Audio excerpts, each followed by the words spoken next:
सुनो नील, ओ भाऊ, जरा उस सुधीर को समझा बुझा करके शांत करो। उसकी बेटी मरी है भाऊ। अरे हम उसका दुख समझते हैं, पर इसमें गलती किसकी? खत्म करो ये सब। ऐसा करो, लकड़ी खरीद करके जंगल में उस बच्ची का दाह संस्कार करो, और कोई पूछे तो कहना कि है जैसे मरी है। और सुनो, तुम खुद मत जाना, अप्पू को भेजना। ओ भाऊ। नमस्कार, मैं दिव्यांका त्रिपाठी दहिया क्राइम पेट्रोल सतर्क में आपका स्वागत करती हूँ।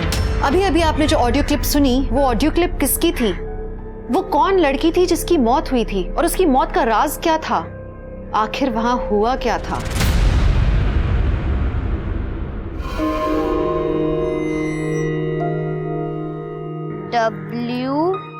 WORK work, hard work. HARDWORK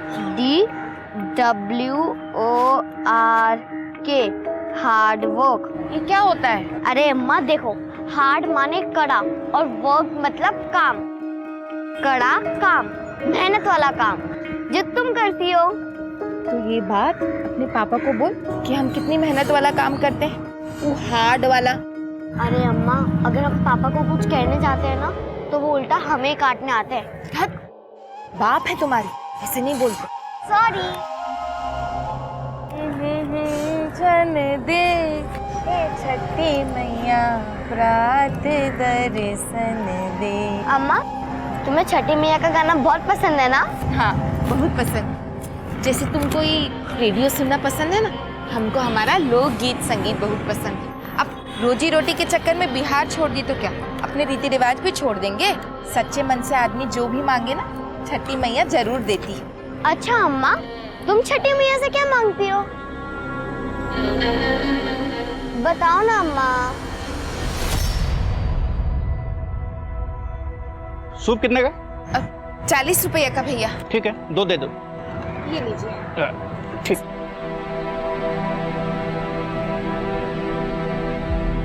अम्मा 80 रुपए हुए, पर अंकल 90 रुपए दे गए। मैं देकर आती हूँ। अंकल, अंकल, आप ये 10 रुपए ज्यादा देकर चले गए थे। कोई बात नहीं बेटा, आप रख लो। नहीं अंकल, हम अपने हार्ड वर्क का ही पैसा लेंगे। कोई बात नहीं बेटा।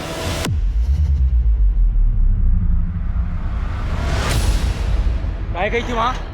वो पापा, वो अंकल 10 रुपए। चुप! तुमको कितनी बार बोले हैं कि इसको यहाँ बाजार मत लाया करो? जवान हो गई है लेकिन अकल नहीं आई है। नाक कटवाई की किसी ने ना मारा। लेकिन चुप! कुछ बोली तो मुंह तोड़ देंगे तुम्हारा। बैठो वहाँ, ध्यान रखो इसका।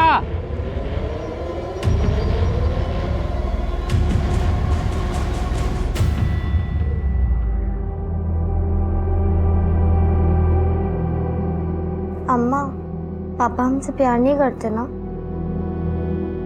वो तो तुमसे बहुत प्यार करते हैं, बस उनको जताना नहीं आता। लेकिन आज तुम उस आदमी के पीछे क्यों गई थी? तुमको पता है ना पापा कितना गुस्सा करते हैं। अम्मा, हम पापा की मार खा सकते हैं, पर गलत काम नहीं कर सकते। और आपने तो सिखाया था कि ईमानदारी से बढ़कर कुछ नहीं। हमारी बच्ची, तू सो जा।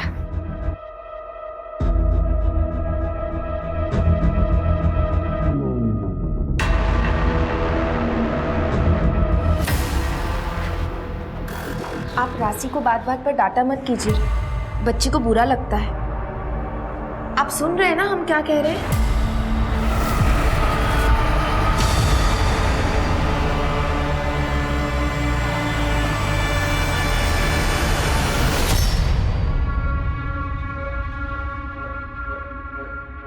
तुम ठीक तो हो?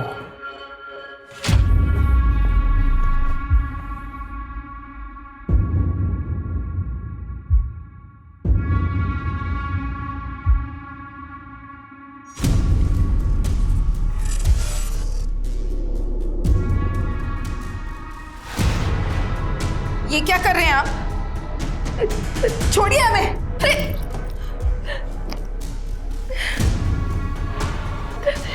क्या कर रहे हैं आप? पति हैं हम तुम्हारे, पति का धर्म निभा रहे हैं। धर्म तो ना आप पति का निभा रहे हैं, ना ही एक पिता का। आप क्या कर रहे हैं हम दोनों जानते हैं, और ऐसा करने से कुछ होगा भी नहीं, ये भी जानते हैं। बाढ़ में जाओ।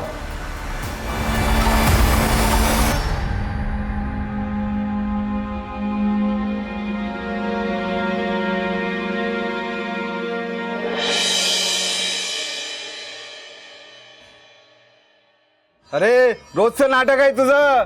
हाँ, मेरे को मेरा आज पूरा पैसा चाहिए। भैया हमारी बात तो सुनिए, कुछ वक्त और दे दीजिए भैया। 6 महीना हो गया।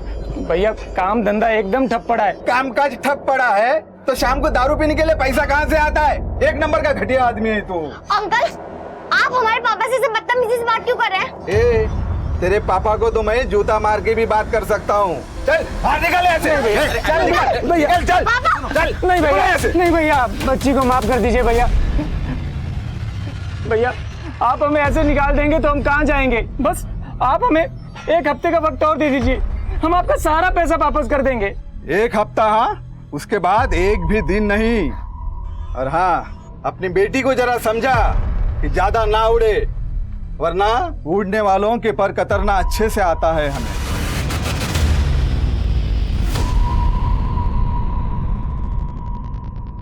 मंत्री जी ये जमीन ले लीजिए, मिट्टी के भाव मिल रही है। सुधा, सुधा जल्दी आना सुधा। अरे जल्दी आ, इतनी देर कहाँ लगा? जल्दी चल। प्रणाम चाची, चल जल्दी।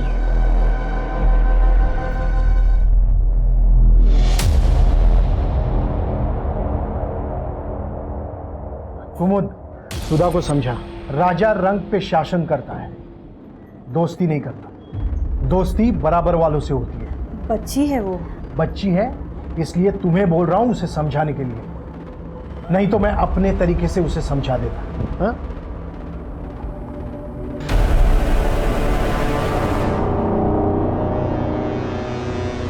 तुम इतना मत सोचो, दे देंगे तुम्हारे पापा पैसे। और अगर नहीं दे पाए तो कहाँ जाएंगे हम? 8 इयर्स हो गए हमें सोलापुर में। अब तो अम्मा भी गांव को याद करने लगी है। तो तुम बिहार छोड़ के यहाँ क्यों आए? पता नहीं, शायद काम के चक्कर में आए होंगे पापा। तो फिर मुंबई जाते या कोई बड़े शहर जाते, यहाँ क्यों? पता नहीं क्यों।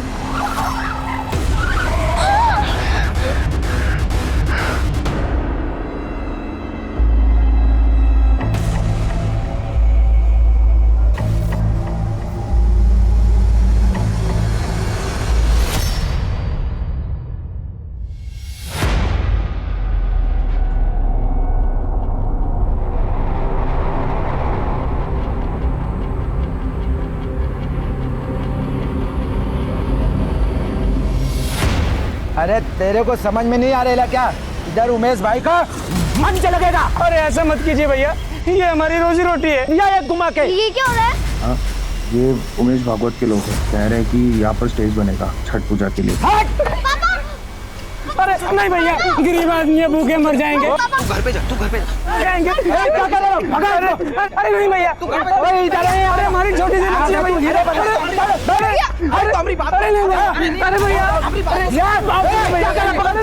अरे नहीं भैया, अरे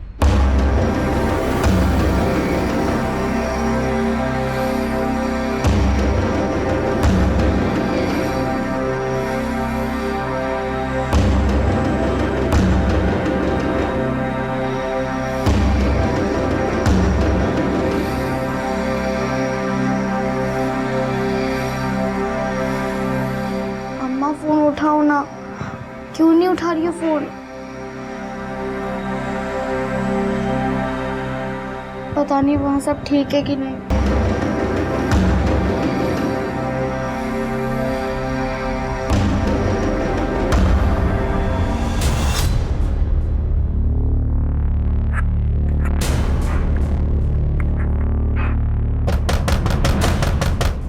लगता है अम्मा आ गई।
चलेगा क्या? अम्मा, अम्मा, अम्मा, अम्मा।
भाभी राशि क्या हुआ राशि को? राशि भाभी राशि भाभी राशि राशि राशि बेटा क्या हो गया बेटा? गौतम चल जल्दी अस्पताल ले चल। हाँ भाभी राशि मुझे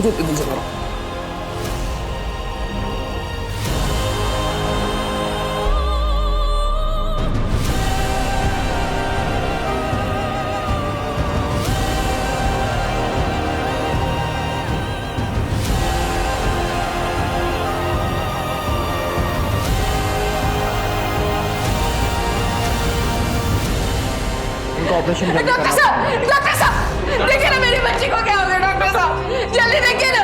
ओके ओके, आप सब लोग बाहर जाइए। अरे डॉक्टर साहब राशि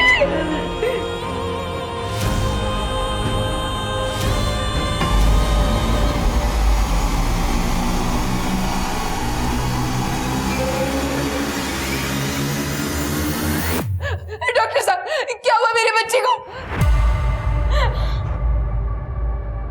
बोलिए ना डॉक्टर साहब क्या हो गया राशि को? आई एम सॉरी, आपकी बच्ची नहीं रही। राशि राशि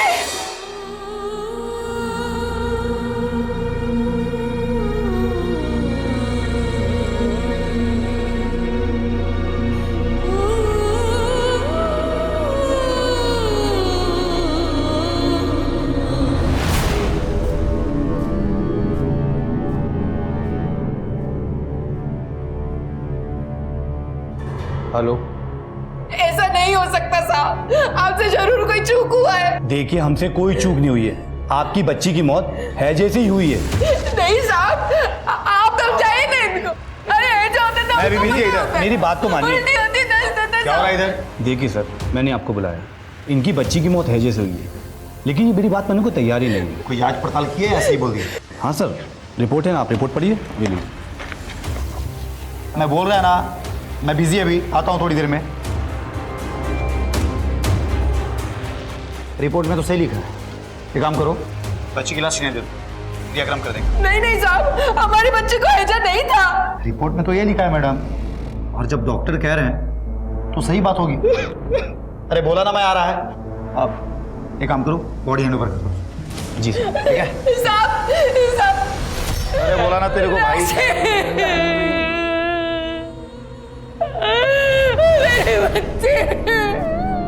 राशि का बलात्कार करके उसका खून किया गया था, लेकिन डॉक्टर ने पुलिस से कहा कि उसकी मौत कॉलेरा की वजह से हुई है। तो क्या डॉक्टर से चूक हुई थी, या वो जल्दबाजी में अपना पल्ला झाड़ने की कोशिश कर रहे थे, या फिर इन सब के पीछे कोई और ही बड़ा राज छुपा हुआ था? राशि का अंतिम संस्कार कर दिया गया और मामला पूरी तरह से शांत हो गया, लेकिन सच पर कितने भी पर्दे डाल दो, सच तो सामने आ ही जाता है। सुनो नील, ओ भाऊ, जरा उस सुधीर को समझा बुझा करके शांत करो। उसकी बेटी मरी है भाऊ। अरे हम उसका दुख समझते हैं, पर इसमें गलती किसकी? खत्म करो ये सब। ऐसा करो, लकड़ी खरीद करके जंगल में उस बच्ची का दाह संस्कार करो, और कोई पूछे तो कहना कि है जैसे मरी है। और सुनो, तुम खुद मत जाना, अप्पू को भेजना। हो भाऊ। ये ऑडियो क्लिप मीडिया में पूरी तरह से छाई हुई है। हर तरफ ये खबर उछाली जा रही है कि किसी लड़की के साथ कुछ गलत करके मामले को रफा दफा करने की कोशिश की जाए। सर ये ऑडियो क्लिप सस्पिशियस तो है लेकिन डेफिनेट नहीं। क्लियर नहीं हो रहा है कि ये किस इंटेंशन से बोला गया है। इसलिए इस केस की छानबीन के लिए हमने स्पेशल टीम तैयार की जिसे तुम लीड करो। देखो कुछ हुआ भी था या वैसे ही न्यूज़ क्रिएट करने के लिए इस ऑडियो क्लिप की सनसनी फैलाई जा रही है। सर हमारे पास कोई इन्फॉर्मेशन है इस ऑडियो क्लिप के सोर्स के बारे में? सोर्स का पता चल गया। सोलापुर के कांस्टेबल अनिल शिंदे के मोबाइल से ये ऑडियो क्लिप वायरल हुई। इसमें कांस्टेबल अनिल शिंदे और वहाँ की पीएसआई उमाकांत पुरोहित की आवाज़ है। घटना 15 दिन पहले की, 30 अक्टूबर।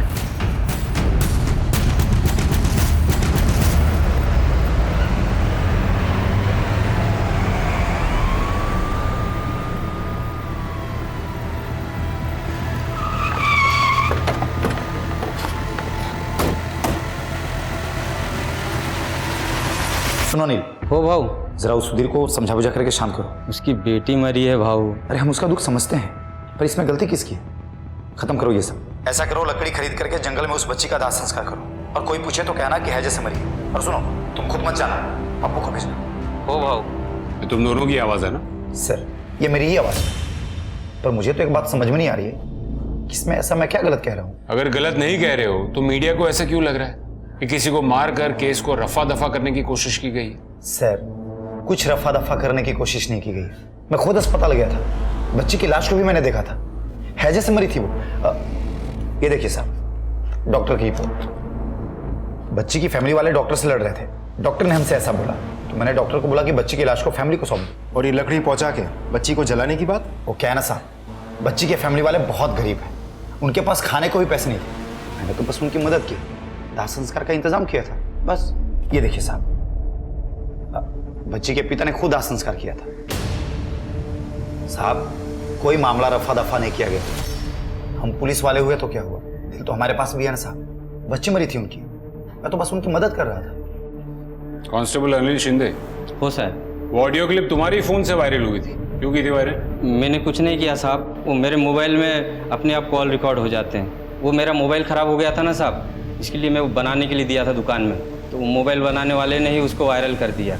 उसको लगा कोई स्पेशल न्यूज़ है। सर मुझे तो नहीं लगता ये दोनों सच बोल रहे हैं। मैं भी उनकी बातों से कन्विंस तो नहीं हूँ, लेकिन ऑडियो क्लिप में ऐसा भी तो कुछ नहीं है जिसकी वजह से हम पुरोहित पर उंगली उठा सकते। बच्ची के परिवार से बात करते हैं। सर बताइए क्या हुआ था आपकी बेटी के साथ? पता नहीं साहब, लेकिन हैजा तो नहीं हुआ होगा।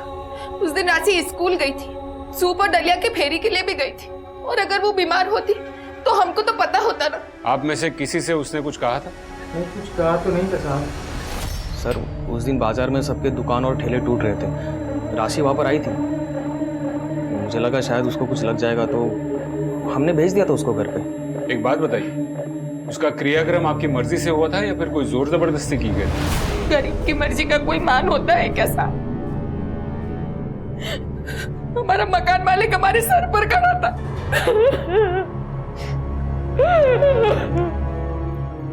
हमारा राशि का मौत है जैसे नहीं हुआ है। अब बड़े साहब को बोलेंगे पड़तालने को। देखो मैं तुम्हारे सामने हाथ जोड़ता हूँ, इस घर में पुलिस नहीं आना चाहिए। इस बात को यहीं खत्म करो। अगर नहीं कर सकते तो मेरा घर अभी के अभी खाली करो और इस लाश को भी लेकर चले जाओ, और फिर करते रहो जो करना है वो। ठीक है भैया, आप जो कहेंगे हम वही करेंगे। फिर एक पुलिस वाला है और बोला लकड़ी का इंतजाम हो गया। आनंद फानंद में हमारी बच्ची का लाश उठाकर उसका अंतिम संस्कार करवा दिया साहब। हमारी कोई मर्जी नहीं थी साहब। हमारे में तो कुंवारी लड़की के मरने के बाद उसको आग में जलाते भी नहीं, जमीन में दफनाते। साहब ये सब मेरे घर के अंदर हुआ था, और ज्यादा पुलिस कोर्ट कचहरी होती तो मेरा ही घर बदनाम होता ना। बाद में कोई भाड़ुत्री नहीं मिलता, लेकिन उसकी माँ जबरदस्ती रट लगाई बैठी थी कि उसे हैजा नहीं हुआ था। अतः तुम ही सांगा साहब, मैं डॉक्टर की बात मानूं या उसके माँ की? मैं कह रहा हूँ ना, बच्ची को हैजा ही हुआ था। तो बच्ची के घर वाले झूठ कह रहे हैं कि उसे हैजा नहीं हुआ था। अब सर ये भी तो हो सकता है कि घर में किसी का ध्यान ना गया हो, बच्ची को समझ ना पाई हो और एकदम से बेहोश हो गई हो। और सर इस हैजे का इलाज अगर सही समय पे ना हो तो इंसान की मौत भी हो सकती है। बाय एनी चांस उसका पोस्टमार्टम हुआ था? सर ऐसी बीमारी में लोग पोस्टमार्टम नहीं करते, और वैसे भी इस एरिया में हैजा बहुत फैला है। ठीक है, thank you. Thank you sir. मुझे तो इस केस में कोई मैनिपुलेशन लग नहीं रही है। यही तो पता करना है विवेक, ये केस वाकई में उतना ही साफ है जितना दिख रहा है। एक बात तो है कि अगर बच्ची को हैजा हुआ था, इसका मतलब चांसेस है कि घर में किसी ना किसी को तो हैजा हुआ होगा, क्योंकि ये कंटेजियस बीमारी। सबके रिपोर्ट्स निकलवाओ। Right sir.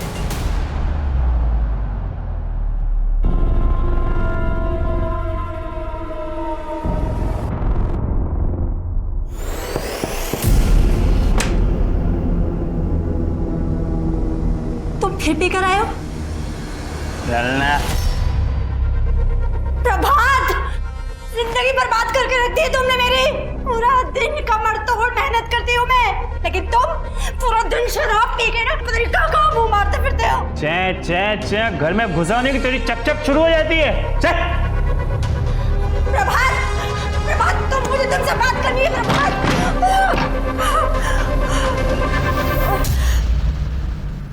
सर, पूरी फैमिली की मेडिकल रिपोर्ट आ गई है। राशि की मां लक्ष्मी और चाचा गौतम को तो हैजा नहीं हुआ था, लेकिन बाप सुधीर को हुआ था। इसका मतलब पूरी पॉसिबिलिटी है कि राशि को भी हैजा हुआ होगा। हो तो सकता है सर।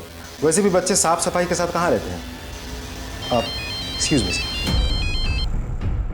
हेलो, हाँ बताता हूँ। अरे बताता हूँ। ठीक है, ओके। क्या हुआ? कुछ नहीं सर, वो घर से वाइफ का कॉल था, पूछ रही थी कब तक आओगे। उसे कह दो ज्यादा दिन नहीं लगेंगे।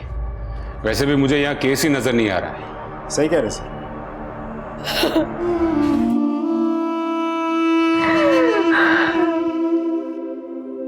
हाय, आई एम राशि Saroj. I am 14 years. I want be teacher. I love my mother. बहुत सारा. I love my father also. पर थोड़ा थोड़ा, because he no love me. People की भुतनिया चढ़ गई है माथा पर। आईना में देखकर खुद ही से बतिया रही हो। अरे अम्मा, अब अगर हम खुद से नहीं बतियाएंगे तो किससे बतियाएंगे? यहाँ थोड़ी आती किसी को इंग्लिश। हम ही बस्ती छोड़कर इंटेलिजेंट लोगों के बीच में जाएंगे। दिल्ली, मुंबई, वहाँ तो सब इंग्लिश बोलते हैं। अच्छा, और जाओगी कैसे? पैसा कहाँ है? एक बार हम अंग्रेजी बोलना सीख जाए ना, फिर वीडियो बना कर वायरल कर देंगे। फिर देखना कैसे बुलाया करेंगे तुम्हारी बिटिया को लोग काम पर। अच्छा, तो वायरल होएगी हमारी बिटिया। हाँ। क्या है उस ऑडियो क्लिप का सच? क्या सच में किसी मासूम के साथ कुछ गलत करके उसे मार दिया गया और इस बात को रफा दफा किया गया? आखिर क्या हुआ था उस बच्ची के साथ? क्या सच में उस बच्ची को इंसाफ मिलेगा? अब तुमको सब जानने लगे हैं राशि। वो वायरल हो गई हो तुम, लेकिन उसके लिए हमको बहुत बड़ी कीमत चुकानी पड़ी। बहुत बड़ी कीमत चुकानी।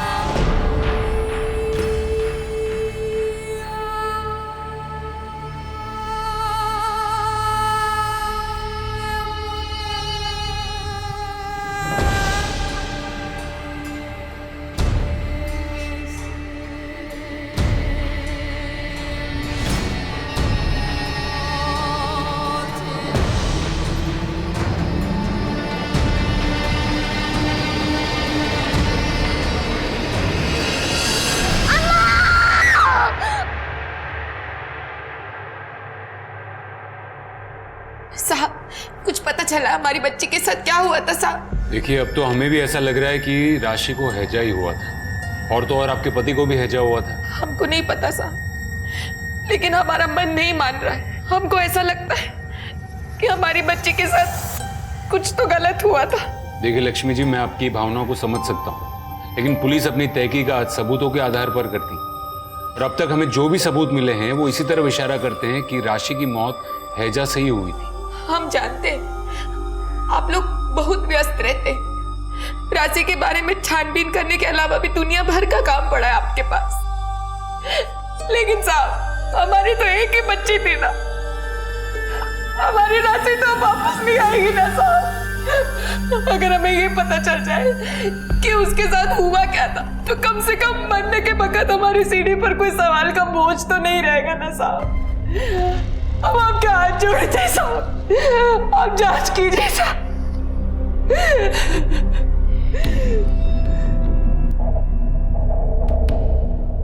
सर, ये डॉक्टर दिनेश की रिपोर्ट और ये राशि की डेथ सर्टिफिकेट। पर आई एम सॉरी सर, मुझे समझ में नहीं आ रहा हम ढूंढ क्या रहे हैं। मुझे भी नहीं पता विवेक, लेकिन अगर राशि की माँ इतनी कॉन्फिडेंट थी कि राशि को हैजा नहीं हुआ था, कुछ और हुआ था, तो आई एम श्योर कि हमें कुछ ना कुछ जरूर मिलेगा। लेकिन सर हम इस केस को ऑलरेडी इतने अच्छे से स्टडी कर चुके हैं, कुछ भी तो सस्पिशियस नहीं निकला।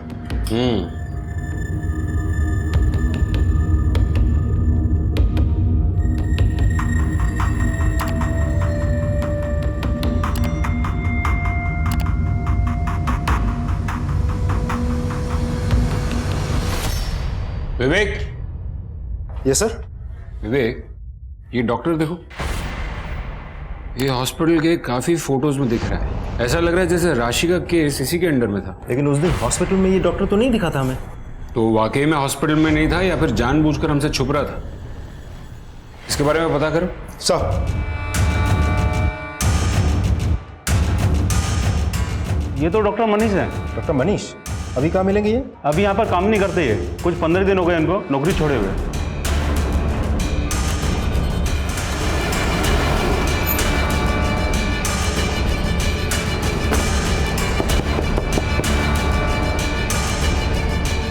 तीस अक्टूबर को राशि की मौत हुई। राशि का केस आप ही देख रहे थे ना? जी। लेकिन फिर ऐसा क्यों हुआ कि उसी दिन यानी कि 30 अक्टूबर को ही आपने नौकरी छोड़ दी? सर मैंने नौकरी छोड़ी नहीं थी, मुझे नौकरी से निकाला गया था। निकाला गया? क्यों? पता नहीं सर।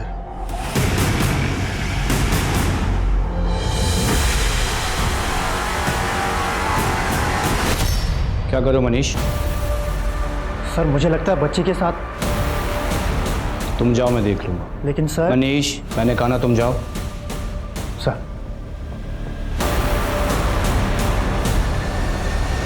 सर मैं श्योर तो नहीं हूं, लेकिन मैंने उस शाम को उसकी थाइस पर थोड़ा खून देखा था। और आपने ये बात पुलिस को बतानी जरूरी नहीं समझी? सर उसके बाद डॉक्टर दिनेश हैंडल कर रहे थे। वैसे सर ये बात मैंने राशि के चाचा गौतम को बताई थी।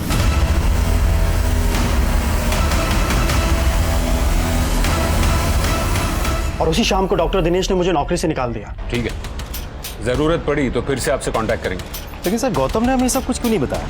इसका जवाब तो गौतम ही देगा। वो सर वो मैं जब डॉक्टर मनीष ने तुझसे कहा कि राशि के बॉडी पर खून मिला था, तो ये बात तूने पुलिस को क्यों नहीं बताई? हमें सर ज़्यादा कुछ समझ में नहीं आया था जो डॉक्टर मनीष ने कहा था। फिर बड़े वाले डॉक्टर ने कहा कि उनको हैजा है, तो सर हमको लगा कि बड़े वाले डॉक्टर को ज़्यादा पता होगा, इसलिए ये बात हमने पुलिस से छुपाई थी सर। डॉक्टर मनीष को नौकरी से क्यों निकाला?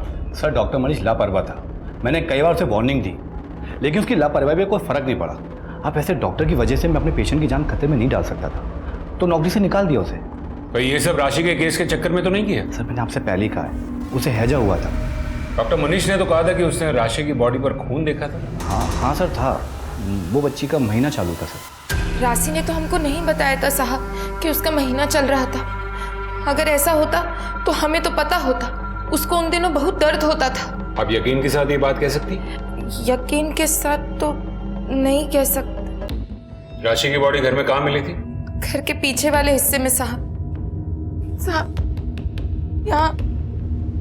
यहाँ पड़ी थी हमारी राशि।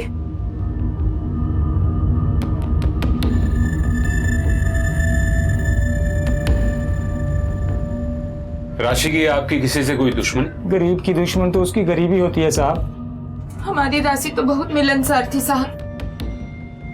राशि का मोबाइल? उसका मोबाइल तो मिला नहीं साहब, चोरी हो गया लगता है। अच्छा बताइए उस दिन क्या क्या हुआ था? हम बाजार से आ रहे थे, तभी गौतम हमारे पास दौड़ता दौड़ता आया। तो तुम सबसे पहले आए घर में? हाँ सर, हम सबसे पहले आए थे।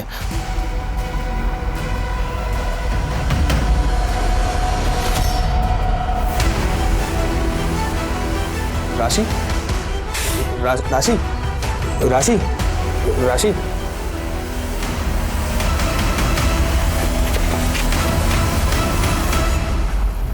कितने बजे आए थे?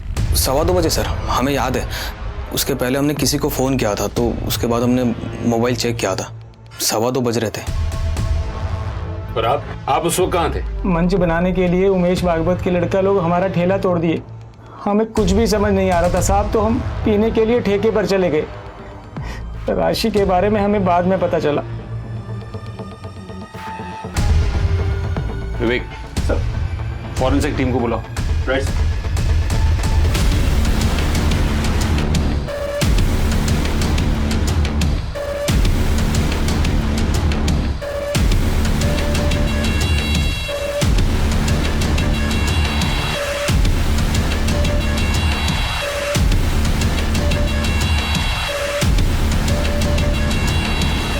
सर, उस जगह पे जो दांत मिला है उसमें सिल्वर फिलिंग है।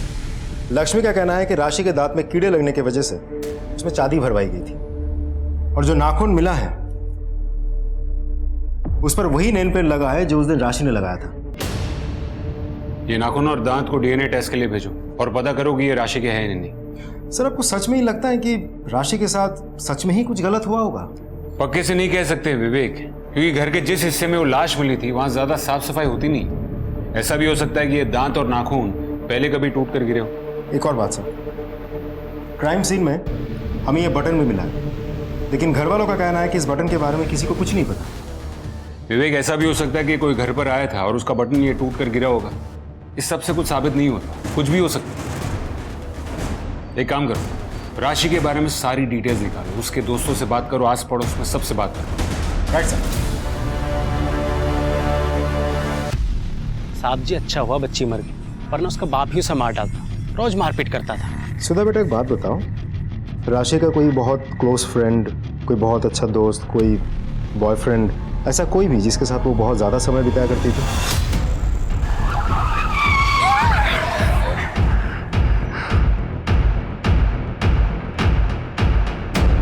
नहीं सर, ऐसा तो कुछ नहीं था।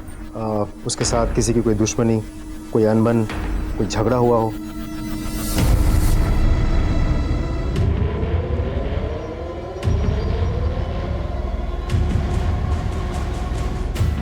हाँ मैडम, उस दिन हमने किसी को घर में जाते हुए तो देखा था। केसरी रंग की चेक की शर्ट पहने हुए था। बाकी तो हम ज्यादा कुछ देख नहीं पाए। फिर सुनाई दिया कि बच्ची को हैजा हुआ और वो मर गई। सर, पड़ोस की एक औरत का कहना है कि जिस दिन राशि की मौत हुई थी उस दिन उसने एक आदमी को राशि के घर की तरफ जाते हुए देखा था। अच्छा? हाँ सर।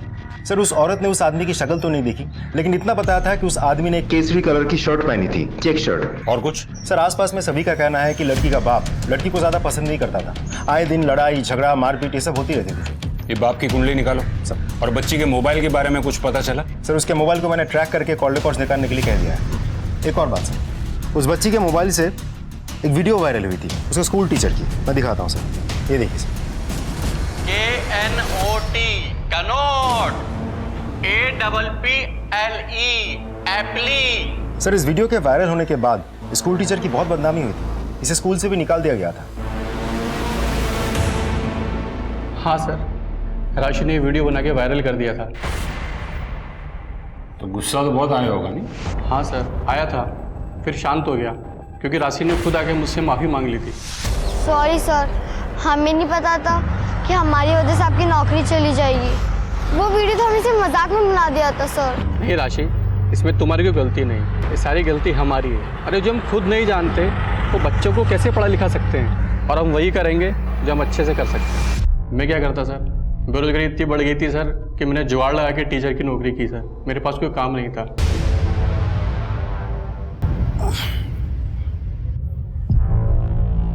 सुनो, एक कप चाय बना के दो ना। क्या कर रही है सब? नौकरानी हूँ मैं तुम्हारी? रात भर तुम शराब पियो और दिन को मैं तुम्हारी सेवा करूँ? बस करो सुनैना, तुम गुस्सा मेरा। तो दबा दो ना मेरा गुलाम, बहुत डर मुझे। यस सर, शाम तक डिटेल्स भेजता हूँ। राइट सर, राशि के कॉल रिकॉर्ड्स आ गई। वो अक्सर एक लड़के से बात करती थी, नाम है पूरव भागवत। ये पूरव भागवत एक बहुत ही पावरफुल आदमी उमेश भागवत का बेटा है। ये राशि पूरव भागवत से बात क्या करती होगी? सर, वो तो नहीं पता, लेकिन पूरव की बहन सुधा राशि की बेस्ट फ्रेंड थी। फिर तो ये भी हो सकता है कि सुधा अपने भाई का फोन यूज करती हो राशि से बात करने के लिए। हो तो सकता है सर, लेकिन एक इंपॉर्टेंट बात है, वो फ़ोन जिससे बात होती थी वो अभी भी एक्टिव है, लेकिन दूसरे सिम से। दूसरा सिम? सर। किसका सिम? उसका चाचा गौतम। कुछ मिला? नहीं सर। आप क्या ढूंढ रहे हैं साहब? सर! हाँ विवेक, ये देखिए, ये तुम्हारा कमरा है? हाँ साहब, इसी का कमरा है। और ये राशि का मोबाइल है? हाँ हाँ साहब। राशि का मोबाइल तुम्हारे कमरे में क्यों छुपा है? बोल! सर वो राशि का चक्कर चल रहा था पूरब के साथ, और हम नहीं चाहते थे कि ये बात किसी को पता चले, इसलिए हमने ये फ़ोन हमारे पास छुपा के रखा था सर। ये पूरब को उठाओ। सर, तो राशि और तुम्हारा अफेयर चल रहा था? सर, मैं राशि को बहुत लाइक करता था, वो भी मुझे लाइक करती थी, लेकिन फिर एक दिन अचानक से उसने मुझसे बात करना बंद कर दिया।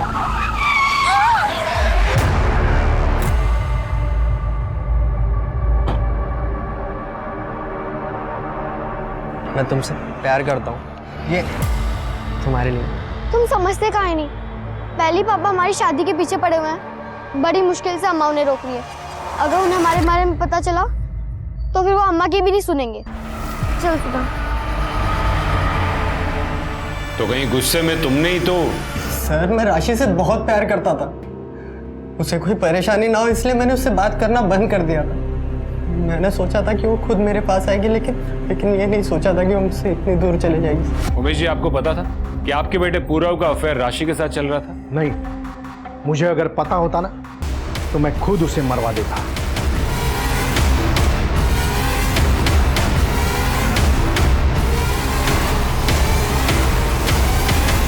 सर, ये बहुत पावरफुल आदमी है। अगर सच में राशि के साथ कुछ हुआ भी होगा तो इनके हाथ में इतनी ताकत है कि ये यहाँ के सारी लोकल पुलिस और डॉक्टर्स के साथ मिलकर इस केस को रफा दफा करने की कोशिश कर सकता है। हो सकता है, लेकिन ये भी हो सकता है कि वो सच बोल रहा हो। जब तक हमारे हाथ कोई सबूत ना लगे तब तक हम सिर्फ शक कर सकते हैं, किसी नतीजे पर नहीं पहुंच सकते। सर, राशि के पिता सुधीर के बारे में कुछ पता चला है। ये सुधीर एक हिस्ट्री शीटर है। व्हाट? हाँ सर, ये लोग पूर्णिया बिहार के रहने वाले हैं। आज से 8 साल पहले सुधीर ने एक लड़की का अगवा किया था, उसके बारे में आज तक किसी को कुछ पता नहीं चला सर। मतलब 8 साल से वो यही छुपा है? हाँ सर, अब इस केस के बारे में जब मैंने उसके गांव वालों से पूछताछ की तब जाके ये पता चला। सर, सुधीर अपने 14 साल की बेटी की शादी एक 40 साल के आदमी के साथ करवाना चाहता था, उसका नाम है दीपक। क्या? सर, एक बात और, सुधीर ने हमें कहा था कि 30 अक्टूबर के दिन वो मार्केट से पहले सीधा ठेके पर गया था, उसके बाद हॉस्पिटल पहुंचा था, लेकिन उसके मोबाइल लोकेशन के मुताबिक इसके बीच करीब 2 बजे वो घर के आसपास ही था। उसके बाद वो बगल वाले गांव में गया था जहां दीपक रहता था। गौतम के मुताबिक उसने 2:15 बजे राशि की लाश घर पे देखी, और ये सुधीर 2 बजे के करीब घर के आसपास था। बिहार से कांड करके तुम यहाँ सोलापुर में आके छिप गए। वो लड़की अपनी मर्जी से हमारे दोस्त के साथ भागी थी साहब। उसके माँ बाप को जब वो लड़की नहीं मिली तो उन्होंने हम बाकी दोस्तों को बहुत मारा पीटा और हमारी रपट भी लिखवा दी साहब। हम बड़ी मुश्किल से अपने परिवार को लेकर वहाँ से भागे। उसकी पड़ताल तो हम कर ही लेंगे। तू ये बता कि 30 तारीख को, 30 अक्टूबर को 2-2:15 बजे तू कहाँ था? साहब, हम ठेके पर पी रहे थे। तुम ठेके पर नहीं थे, तुम घर पर थे, और तुम्ही ने अपनी बेटी की जान ली ना? तुमने अपनी बेटी की जान? नहीं साहब, हमने अपनी बेटिया की जान नहीं ली। हाँ, हम घर गए जरूर थे।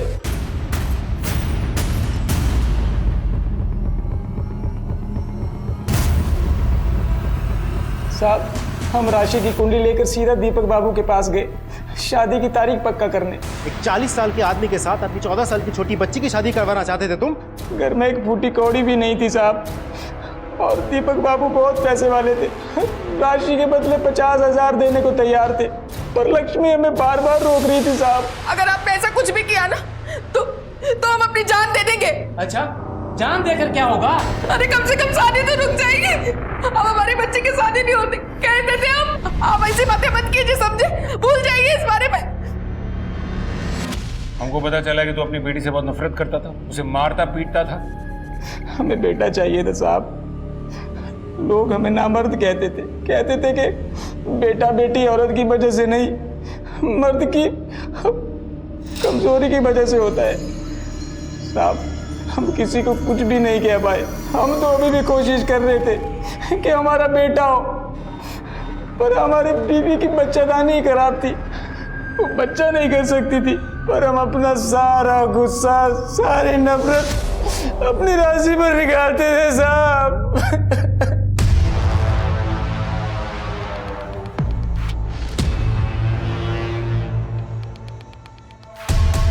सर, डीएनए रिपोर्ट आ गई है। वो दांत और नाखून राशि के ही थे। डीएनए से तो कंफर्म हो गया, लेकिन ये कैसे कंफर्म करेंगे कि राशि के साथ वाकई में कुछ हुआ था? विवेक, हम कुछ तो मिस कर रहे हैं। या तो इनमें से कोई जानबूझकर हमसे कुछ छुपा रहा है, या फिर सच में यहां पर किसी को कुछ भी नहीं पता। एक काम करते हैं विवेक, राशि की मौत की गुत्थी को सुलझाने की एक आखिरी कोशिश करते हैं। 30 अक्टूबर को इस शहर में, खास करके राशि के घर के आसपास क्या हुआ था वो सारा डेटा निकालो। शादी, मुंडन, गोद भराई, चोरी के मामले, सारी चीजें खंगालो और देखो कि यहाँ क्या क्या हुआ, और खास करके राशि के घर के आसपास कौन कौन देखा गया। Right sir.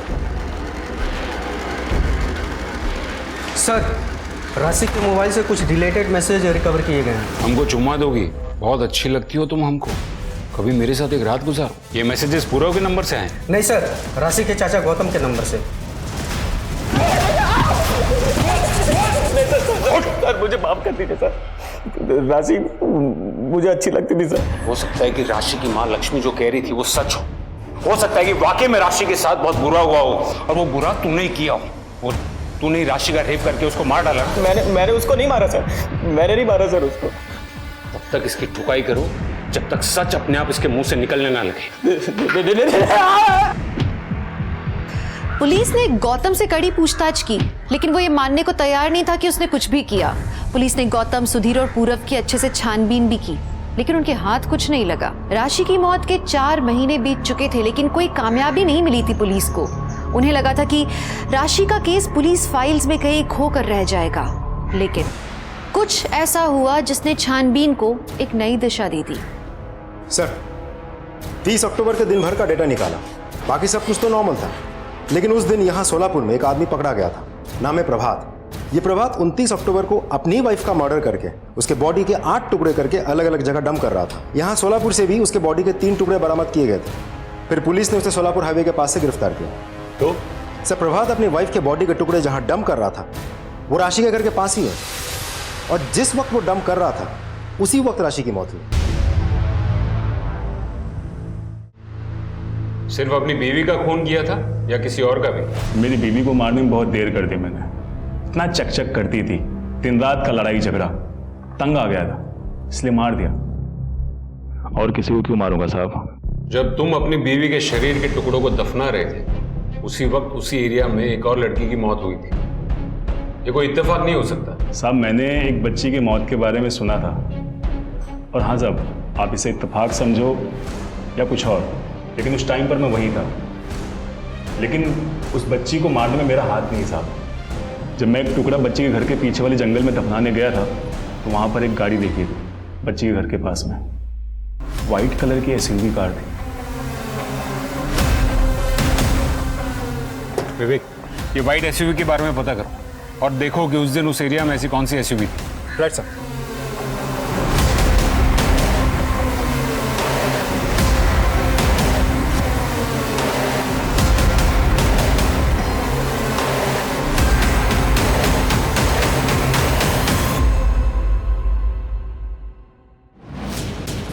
सर, उस व्हाइट एसयूवी का पता चल गया है। हमने पूरे शहर के सीसीटीवी फुटेजेस खंगाल डाले और वो गाड़ी इसी पुलिस स्टेशन में आई थी। अच्छा? Yes sir.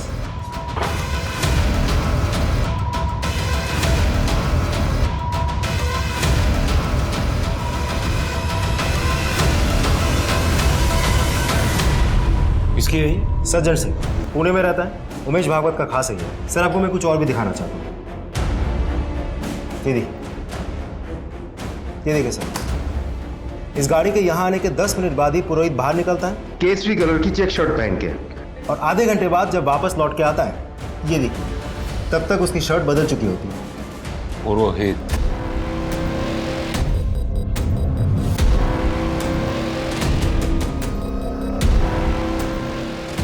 सर, राशि के घर में जो बटन मिला था वो इसी शर्ट का। ये देखिए, सेम बटन, और इस शर्ट में ब्लड मार्क्स भी है। ये देखिए। और ये किसका खून है? राशि। राशि की लाश जिस कमरे से मिली वहां हमें यूरिन के ट्रेसेस भी मिले और वो यूरिन के सैंपल्स तुम्हारे सैंपल से मैच करते हैं। तुम लोगों ने मिलकर किया ना ये? और उमेश ने कहा था ना करने के लिए? नहीं, उमेश भाई ने नहीं कहा था ये करने के लिए, लेकिन मना भी नहीं किया था। ये लड़की कहाँ बैठ रही है? निकल यहाँ से। इतनी सारी जगह है यहाँ पे, इस पूरी बेंच पे आप अकेले बैठेंगे? ज्यादा बोल मत और निकल यहाँ से। मैं तो यहीं बैठूंगी, आपको जाना है तो जाओ। लड़की, अरे उमेश भाई, इन लोगों की इतनी औकात जो बगल में आके बैठेंगे। आपका राज ना तभी तक है जब तक ये लोग डर के रह रहे हैं। तुझे बुरा लगा क्या? आपका लिहाज नहीं होता ना तो अभी औकात दिलाते हैं इसकी। तो दिखा दो। तुम्हें किसने रोका है? उमेश भाई के आदमियों ने मंच बनाने के लिए बवाल कर दिया था, तोड़फोड़ कर दी थी। वहीं से उस लड़की को हमने घर वापस जाते हुए देखा।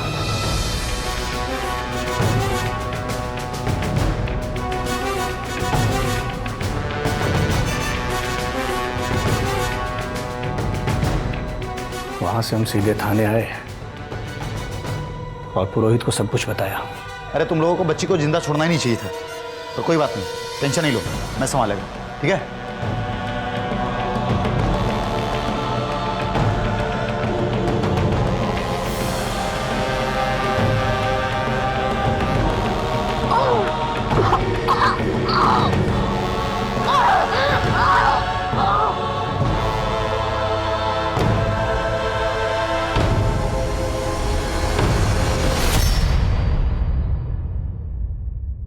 इन लोगों को ना पैर की जूती बनकर रहना चाहिए। अगर सर पर चढ़ने की कोशिश करेंगे ना तो औकात तो दिखानी पड़ेगी ना। पैर की जूती, औकात? दूसरी जात वाली लड़की हमारे बाजू में नहीं बैठ सकती, हमको छू नहीं सकती, पर उसी लड़की पर बलात्कार करते वक्त, बेरहमी से उसका खून करते वक्त तुम उसको छू सकते हो? तब तुम्हारी ये सोच अचानक गायब हो जाती है। ऐसी दोगली सोच से समाज में सिर्फ हैवान पैदा होते हैं, इंसान नहीं।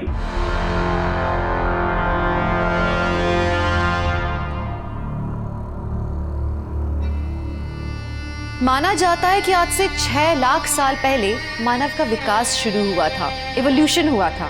उससे पहले तक हम किसी भी आम जंगली जानवर की तरह थे।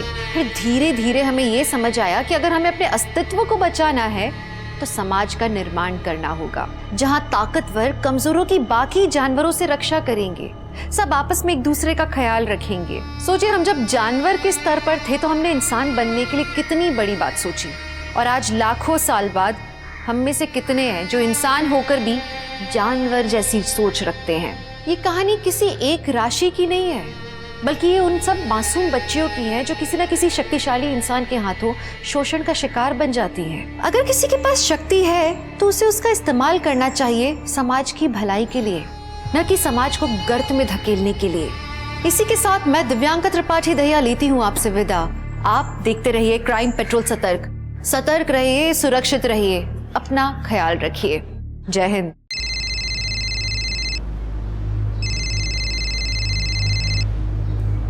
हेलो। जिस केस की न्यूज़ तुम अपने चैनल पे चला रही हो ना, उस केस का कातिल मैं ही हूँ। क्या तुम मुझसे बात करना चाहोगे?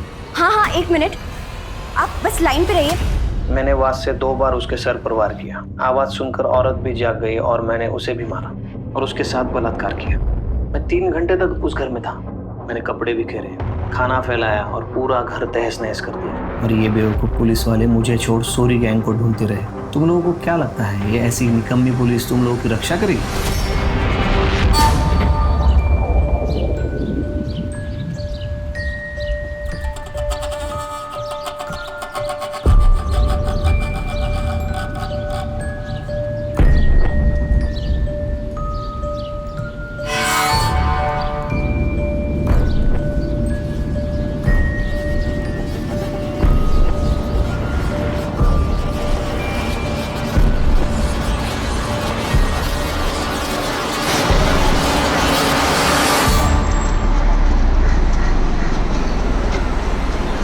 लड़की को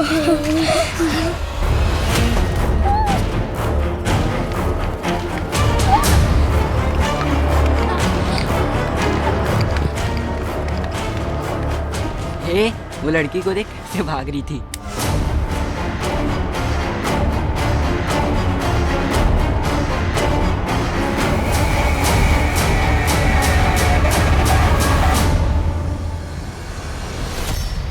इंसान को जब चोट लगती है तो या तो वो खुद को संभाल कर नैतिकता के रास्ते पर चलता है या फिर वो पतन का रास्ता चुनकर प्रतिघात करता है। बदले की भावना और उस पर अमल करना किसी भी अच्छे नागरिक को अपराधी की श्रेणी में ले आता है। और कितना भी तर्क वितर्क कर लें, अपराध कभी भी सही नहीं हो सकता। नमस्कार, मैं हूँ दिव्यांका त्रिपाठी दहिया और मैं स्वागत करती हूँ आपका क्राइम पेट्रोल सतर्क के इस एपिसोड में, जो किसी को लगे घात की कहानी है, जिसके प्रतिघात ने कई जिंदगियां ले ली।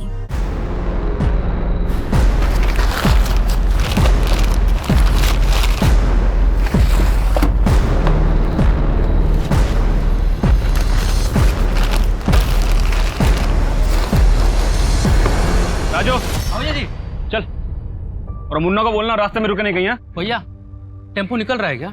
मैंने ऑडिट नहीं किया अभी तक। वो कोई बात नहीं, तुझे मैं संभाल लूँ। ए बंद करना। ये क्या है? ये क्या है भैया? ये तो इलीगल है। आप खुद तो फंसोगे ही और हम आपके साथ काम कर रहे हैं, पुलिस हमें भी तोड़ेगी। ए लेके जा टेम्पो। जो भी तूने देखा ना, उसके बारे में ज्यादा किचकिच मत कर। ये पकड़ और अपना मुंह बंद रख, आगे और भी मिलेगा। बेईमानी का काम मैं नहीं करूंगा भैया जी। आपका पैसा और आपका काम, आपको मुबारक।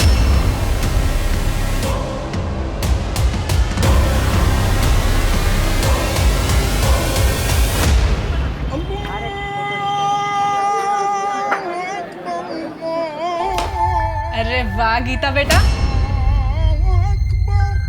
Very good.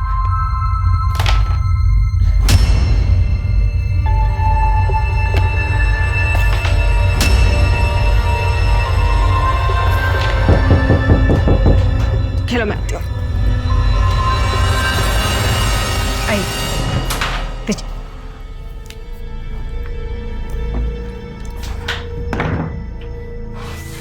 क्या हुआ? कुछ नहीं। अरे क्या हुआ है, बताओगे? अरे वो माधव भैया कट्टे का गैर कानूनी काम करते हैं, मैंने अपने आंखों से देखा आज। फिर क्या, नौकरी छोड़ दी मैंने। अरे नौकरी छोड़ दोगे तो कैसे काम चलेगा? अरे सूरज का इलाज, हम पहले इतने कर्जे में हैं। अरे लेकिन ऐसी जगह काम करेंगे तो एक ना एक दिन मैं भी फंस जाऊंगा ना। मुझे सब कुछ पता है, तुम चिंता मत करो। और वैसे भी सिर्फ नौकरी के भरोसे सूरज का इलाज नहीं हो पाएगा, मुझे अलग से कुछ इंतजाम करना पड़ेगा। लेकिन कैसे? चाहे जो कुछ करना पड़े, लेकिन मैं इलाज के पैसे लाऊंगा जरूर। और तुम देखना, अपना सूरज फिर से फुटबॉल खेलेगा। ये सूरज, ये देख मैं तेरे लिए क्या लाया, एक नई टी शर्ट। और पता है इस पे फुटबॉल भी लिखा है। कैसी है? पहन के दिखा। यस, दिखा मम्मी को, कैसा लग रहा है? अरे वाह मेरा सूरज।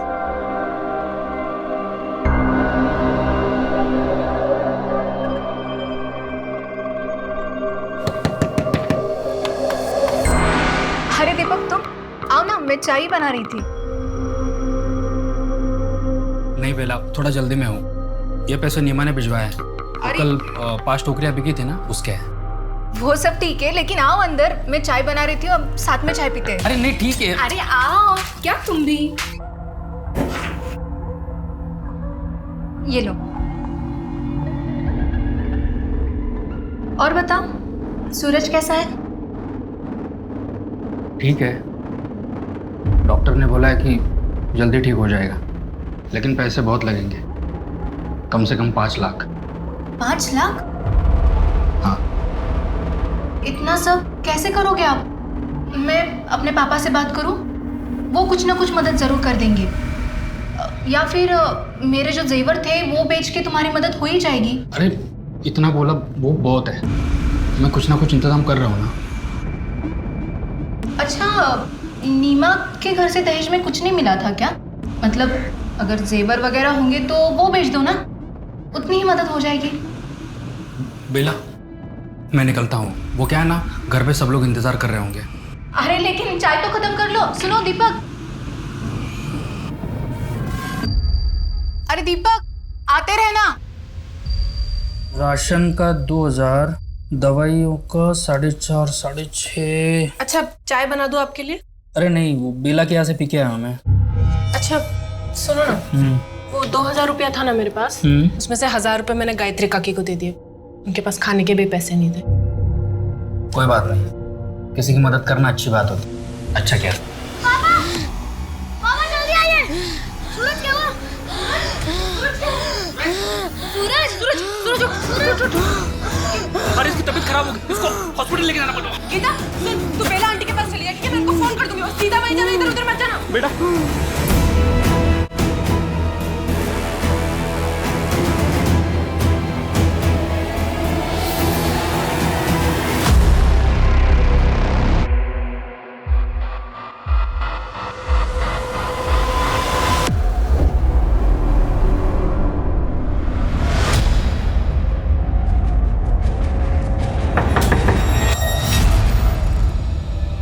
पापा नहीं आए साथ में? वो सूरज को लेके अस्पताल गए हैं। अच्छा, आओ अंदर। खाना खाया तुमने? थोड़ा सा।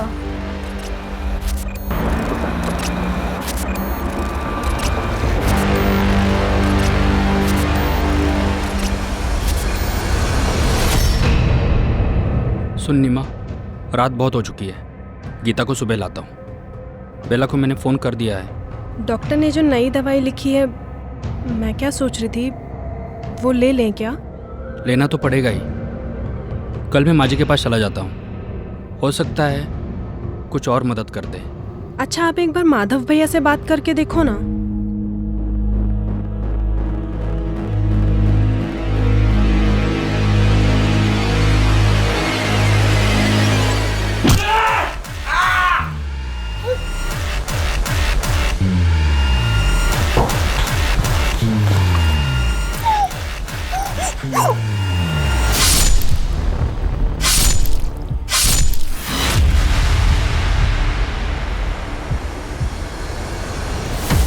ये कमल, तेरा फेवरेट के घर पे बड़ा कांड हो गया है, पुलिस भी आया है।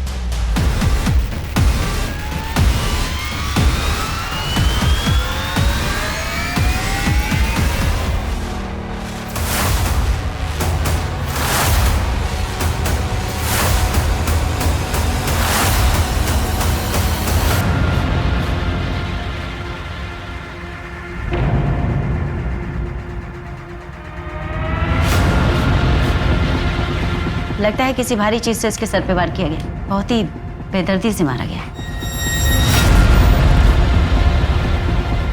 शायद इससे।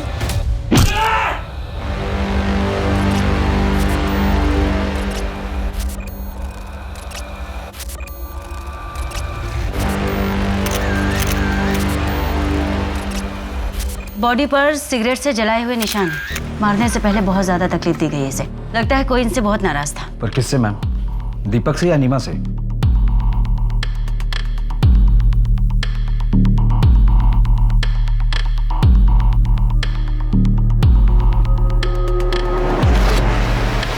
मैम, यहाँ तेल के निशान भी हैं और सामान भी बिखरा पड़ा हुआ है। लगता है रॉबरी का मामला है। प्लेट्स पर भी ऑयल के निशान है एक्स्ट्रा। मैम, ये मुझे सॉरी गैंग का काम लगता है। मॉडस ऑपरेंडी भी सेम है। वो लोग कच्चे पहन कर निकलते हैं शरीर पर तेल लगाकर, जिससे पकड़े ना जाए, और जहाँ चोरी करते हैं वहाँ पर खाना भी खाते हैं। लेकिन मेहता, उन्होंने आज से पहले कोई हत्या नहीं की, एटलीस्ट हमारे सामने तो नहीं। हमारे सामने ऐसा कोई केस नहीं है।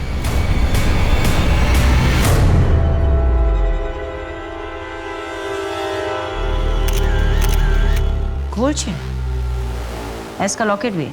अगर इस घर में रॉबरी हुई है तो फिर इतनी भारी गोल्ड की चेन यहाँ कैसे छोड़ सकते हैं? मैम, ये देखिए, ऐसा लग रहा है कि दो दीवार पर फोटो फ्रेम है, जिसे अभी भी निकाला गया है। फैमिली फोटो, बच्चे भी हैं। एक बेटा और बेटी है, सूरज और गीता। पड़ोसी ने बताया कि सूरज की तबीयत काफी खराब हो गई थी, इसलिए कल रात उसे हॉस्पिटल लेकर गए और गीता को नीमा की सहेली बेला के घर भेजा गया। तो सूरज इस वक्त कहाँ है? एस फॉर सूरज, ऐसा हो सकता है कि नीमा ने अपने बेटे के लिए चेन बनवाई हो, या उसका नाम का लॉकेट वो खुद पहन रही हो। मैडम जी, यहाँ कुछ है। इस बोरी पर खून लगा हुआ है। बोलो।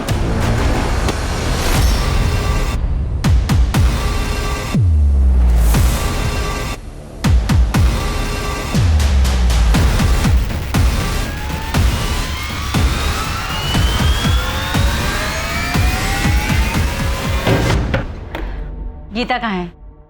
हाँ? गीता कहाँ है? अंदर सो रही है। गीता?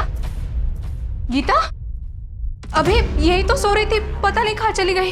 अगर यहीं सो रही थी तो कहाँ जा सकती है? उसे लेने कोई आया था क्या? नहीं, सुबह दीपक आने वाले थे, लेकिन आप लोग यहाँ। देखिए, हमें दीपक, सूरज और नीमा की लाश मिली है उनके घर से। क्या आप बता सकती है कि ये चैन नीमा की है? इतनी बड़ी गोल्ड चेन? नहीं, ये नीमा की नहीं हो सकती। वो इतने अमीर है ही नहीं। सूरज के इलाज के लिए उन्हें 5 लाख जुटाने में बहुत मुश्किल हो रही थी। ये उनकी नहीं हो सकती। बेला जी, एक बात बताइए, अगर गीता यहाँ पर नहीं है तो कहाँ हो सकती है? कहाँ जा सकती है? हमें क्या उसके परिवार की किसी के साथ कोई दुश्मनी थी? नहीं, उनकी किसी से क्या दुश्मनी हो सकती है? नहीं। हाँ, लेकिन एक लंबा चौड़ा पठान कई दिनों से दीपक को ढूंढ जरूर रहा था। कुछ और? नहीं। अगर कुछ याद आए तो प्लीज फोन कर देना।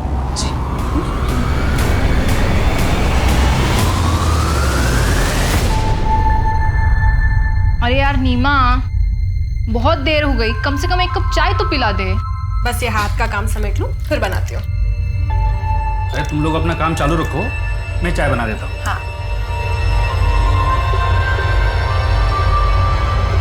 यार नीमा, तुझे एक बात बोलूं, तू बड़ी खुशनसीब है कि तुझे दीपक जैसे पति मिले। अरे मतलब मेहमानों के बारे में जो इतना सोचता है, वो तो अपनी बीवी को पलकों पर ही बिठा कर रखता होगा ना।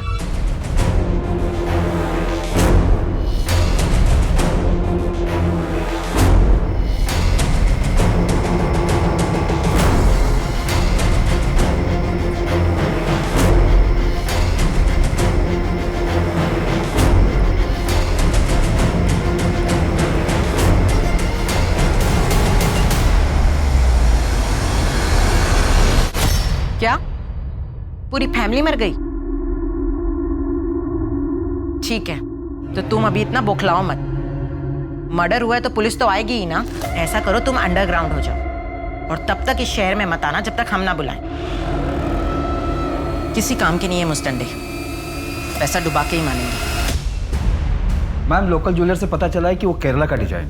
केरला पुलिस को फोटो भी भेज दी है। चैन बहुत ही महंगी है। अगर हमें कहीं से ये पता चल जाए कि वो चैन किसकी है तो शायद हमें कोई लीड मिले। प्रदीप, जिस तरीके से बॉडीज को प्लेस किया गया था उससे कोई पर्सनल एंगल लगता है। दीपक का सर पानी के अंदर, नीमा की बॉडी इतनी एक्सपोज्ड, ऐसे लगता है जैसे कोई खुन्नस खाया हुआ था। उन्हें देखना ही नहीं चाहता था। मैम, सॉरी गैंग के खिलाफ एविडेंस तो मिले हैं, पर मुझे भी ये एंगल पर्सनली लग रहा है। पर एक बात मेरी समझ में नहीं आ रही कि इतनी गरीब फैमिली को कोई टारगेट क्यों करे। सूर्य गैंग का कुछ और पता चला? एरिया में कई जगह दिखाई दिए, रेड अलर्ट जारी किया मैम। प्रदीप, नीमा और दीपक का पर्सनल एंगल भी खंगालो, हो सकता है केस वहां से जुड़ा।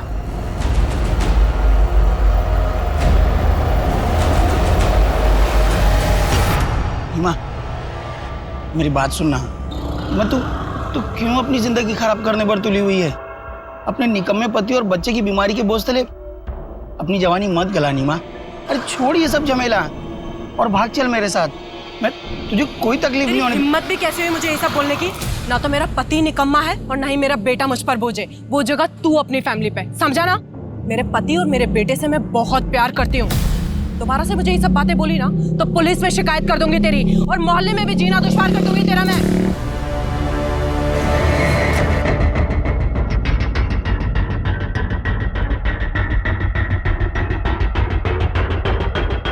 दीपक के घर की तरफ जाने वाली गली के बाहर जो सीसीटीवी कैमरा लगा हुआ है उसमें ये सब कैप्चर हुआ है, और ये दीपक के घर से मेन रोड तक जाने का यही एक रास्ता है। प्रदीप, ये सोरी गैंग का तो नहीं लग रहा, पर ये लोग पीछे से भी तो आ सकते हैं ना। पीछे वाला रास्ता? वहाँ कोई सीसीटीवी नहीं मैम, मोहल्ले के अंदर जाने का यही एक रास्ता है। इस बैग पे जिम करो, पता करो इस डिजाइन और इस कंपनी के बैग कौन सी दुकानों में बेचे जाते हैं। मैडम, हॉस्पिटल के अकाउंट डिपार्टमेंट से पता चला है कि दीपक ने इलाज के लिए 4 लाख की पेमेंट की है। इसमें से 3 लाख कार्ड से और 1 लाख कैश पे किया है। दीपक या उसके परिवार के पास इतने पैसे नहीं थे, फिर इतने पैसे अचानक से कहाँ से आ गए? मैं दीपक की बैंक स्टेटमेंट निकलवाता हूँ। दीपक या नीमा का कोई रिश्तेदार जहाँ पर गीता जा सकती है? भागलपुर गांव में कुछ रिश्तेदार हैं, पर गीता वहाँ पर भी नहीं है। अगर वहाँ पर भी नहीं है तो बच्ची गई कहाँ? सेफ है भी या नहीं?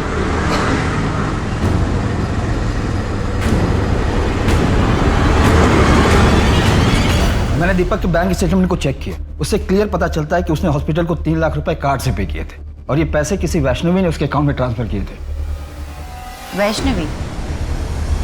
कौन है ये वैष्णवी?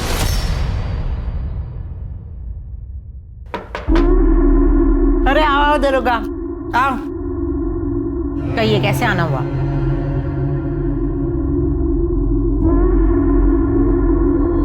आपने दीपक को 3 लाख रुपए दिए थे। अब क्या करूं दरोगा बाबू, भलाई का काम ही नसीब में आया है। वक्त जरूरत पड़ने पर लोगों की मदद कर देती हूँ। और दीपक को भी 3 लाख रुपए मैंने ही दिए थे, पर सब कुछ कानून के हिसाब से। वो क्या बोलते हैं उसको, बैंक ट्रांसफर। और जब वो पैसे नहीं लौटा पाया तो आपने वसूली के लिए किसी को भेजा था? आफ्ताब को भेजा था। और आपके उस आफ्ताब ने एग्जाम्पल सेट करने के चक्कर में उसको और उसके पूरे परिवार को ही मार दिया। दरोगा बाबू, अगर हम ऐसे ही लोगों को मारने लगे तो लोग हमसे पैसे क्यों लेंगे? 3 लाख रुपए दिए थे, कोई सिक्योरिटी नहीं रखी? सिक्योरिटी के तौर पे घर के पेपर दिए थे उसने। अब तुम बोलोगे उसके मकान के चक्कर में मैंने उसको मार दिया। तुम मेरा घर देखो और उसका मकान देखो। ये आफ्ताब का है? वो तो अपनी गर्लफ्रेंड के साथ लखनऊ गया है घूमने। सर, मैंने वैष्णवी के बारे में सब कुछ पता कर लिया कि पैसों की वसूली के लिए आफ्ताब नाम का एक बंदा जाता है। हिस्ट्री शीटर है वो, और उस पर सेक्सुअल असॉल्ट के आरोप भी है। बेला ने भी यही कहा था कि दीपक के पीछे कोई लंबा चौड़ा पठान पड़ा था। हो सकता है ये पठान आफ्ताब ही हो। अपने खबरों को अलर्ट करो, देखते ही आफ्ताब कब तक अंडरग्राउंड रहता है। सर, पर एक बात समझ में नहीं आ रही है कि जब दीपक के घर में भारी गोल्ड की चेन थी तो उसने वैष्णवी से पैसे उधार क्यों लिए? बोल। भैया जी, थोड़े पैसों की जरूरत थी मुझे। हर महीने पगार से काट लीजिएगा, और आप बोलोगे तो मैं ओवर टाइम भी कर लूंगा। हाँ बोल, कितने चाहिए? वो 4 से 5 लाख की जरूरत। क्या 4-5 लाख? भाई दिमाग ठीक है तेरा? 10-20 हज़ार की बात होती तो मैं सोचता भी। कुछ भी बोल रहा है। 4-5 लाख, चल जा अपना काम कर। 4-5 लाख? नहीं, तू चीटर है। मैंने चीटिंग नहीं की है सूरज। अरे मेरी रानी है यही नहीं गई है। चीटिंग कर रही है तू, चीटर। क्यों शोर मचा रहे हो? तू पहले तू चीटर है। सुनो मेरी बात। अरे चुप रहो। अब मैं तुमको सिखाऊंगा बिना चीटिंग के कैसे जीतते हैं। नीमा आओ बैठो। ये स्ट्राइकर है। इस ब्रूटल मर्डर केस में तकलीफों से गुजरता लेकिन हंसता खेलता परिवार उजड़ गया था और इस अपराध को अंजाम देने वाले का कोई सुराग तक नहीं मिल रहा था। फिलहाल उस इलाके में लूटपाट करने वाला सोरी गैंग पुलिस के शक के घेरे में सबसे ऊपर था, लेकिन मुश्किल बात ये थी कि ये सिर्फ रॉबरी का केस नहीं था। दूसरी तरफ सूद पर पैसा देने वाली वैष्णवी थी, जिससे दीपक ने अपने बेटे के इलाज के लिए उधार में पैसे लिए थे और वो उसे लौटा नहीं पा रहा था। लेकिन क्या इन्हीं में से किसी ने इस हत्याकांड को अंजाम दिया था, या फिर कोई ऐसा भी था जो अभी तक पुलिस के शक से बाहर था?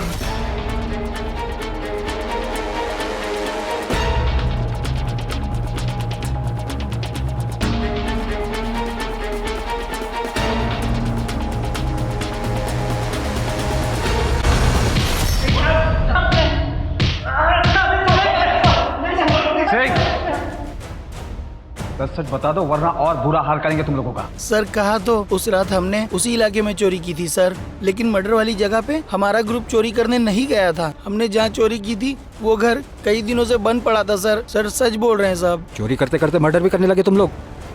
ये दीपक और उसकी फैमिली को क्यों मारा, और ये बच्ची कहाँ है?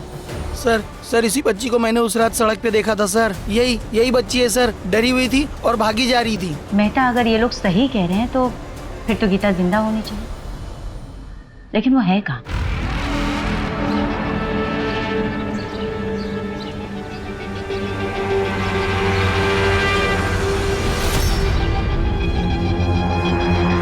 अकेले हो यहाँ? डरो मत, तुम्हारे मम्मी पापा नहीं है? बेटा तुम्हारा नाम क्या है बताओ? गीता। तुम्हें भूख लगी होगी ना?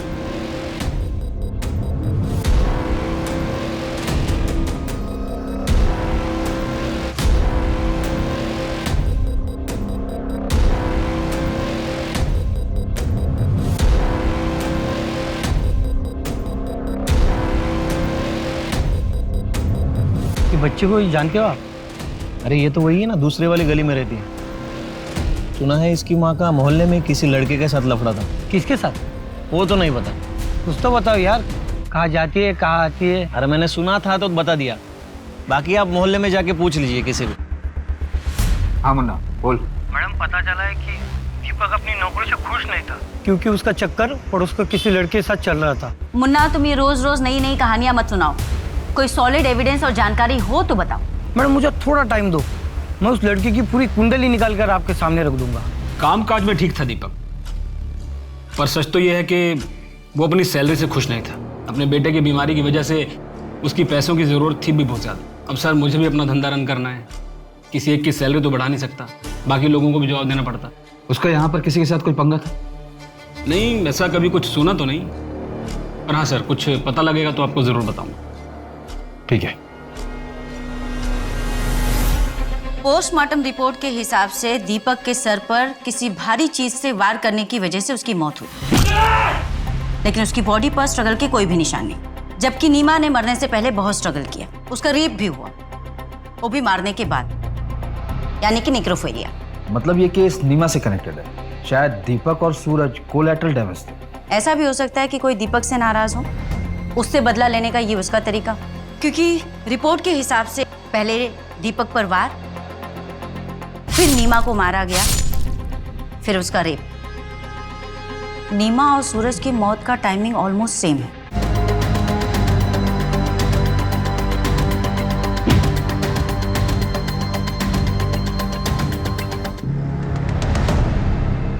लेकिन इस सब के पीछे क्रिमिनल का मोटिव क्या था? मैडम, केरला से गोल्ड चेन की सारी इंफॉर्मेशन आ गई है। वो गोल्ड चेन दरअसल में मुनी जमानी माला कहलाता है और ये स्पेसिफिक डिजाइन खोजी कोड़े में बनाई जाती है और खोजी कोड़े के जिस ज्वेलर ने बनाई थी उसी का इनिशियल एस उस पर था। यानी कि वो एस सूरज के लिए नहीं था। कुछ बताया उसने कि वो माला उसने किसके लिए बनाई थी? पिछले साल ही उसकी मौत हो गई थी, तब से वहाँ ऐसा कोई गहना नहीं बनाया गया। उसका एक बेटा था मैम, जो अब केरला में नहीं रहता, लेकिन पुलिस उसे ट्रैक कर रही है। Ma'am, telephone triple murder case में आरोपी कब पकड़ा जाएगा? देखिए मैडम, अभी इन्वेस्टिगेशन चल रही है। अभी तक की जांच में हमारे सामने कोई भी ऐसा पुख्ता सबूत नहीं आया है, पर हम कोशिश कर रहे हैं। लेकिन किसी गरीब फैमिली को मारने के पीछे क्या वजह हो सकती है? I mean, इसके बाद क्या लोग अपने घरों में सुरक्षित महसूस करेंगे? देखिए, हमें पूरा भरोसा है कि कातिल जल्द से जल्द पकड़ा जाएगा और उसे कड़ी से कड़ी सजा मिलेगी। लेकिन कातिल कौन हो सकता है? कोई सरफिरा या विकृत मानसिकता का इंसान। ऐसे लोग वारदात को अंजाम देने के बाद कहीं जाकर छिप जाते हैं, लेकिन औरतों और बच्चों की जिंदगी से खिलवाड़ करने वाला चाहे जहाँ भी छिपा हो, हम उसे ढूंढ निकालें। Thank you. लेकिन मैम, जिस कॉन्फिडेंस के साथ आप कह रही हैं, क्या आप उसे सच में पकड़ लेंगी? मुझे नहीं लगता है आपके पास कोई ठोस लीड है।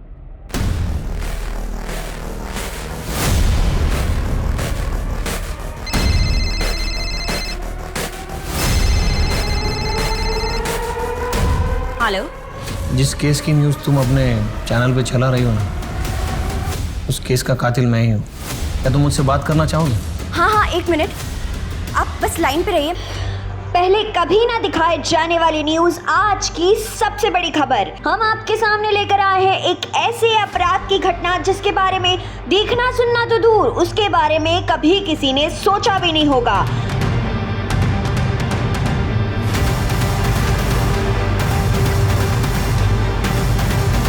मैम, आपने न्यूज़ देखा? नहीं, क्यों, क्या हुआ? मैंने वास से 2 बार उसके सर पर वार किया। वही वास जो उनके घर को बहुत खूबसूरत बना रहा था। फिर वो बेसुध होकर बिस्तर से गिर गया। आवाज़ सुनकर औरत भी जाग गई और मैंने उसे भी मारा। उसके आदमी को मारने के बाद मैंने उस औरत को खींचा और उसके साथ बलात्कार किया।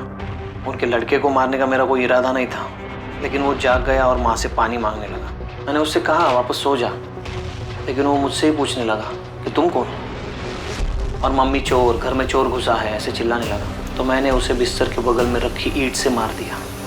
मैं 3 घंटे तक उस घर में था। मैंने कपड़े बिखेरे, खाना फैलाया और पूरा घर तहस नहस कर दिया। और ये बेवकूफ़ पुलिस वाले मुझे छोड़ सोरी गैंग को ढूंढते रहे, जबकि मैं खुला घूम रहा था। तुम लोगों को क्या लगता है ये ऐसी निकम्मी पुलिस तुम लोगों की रक्षा करेगी? आपका नाम क्या है?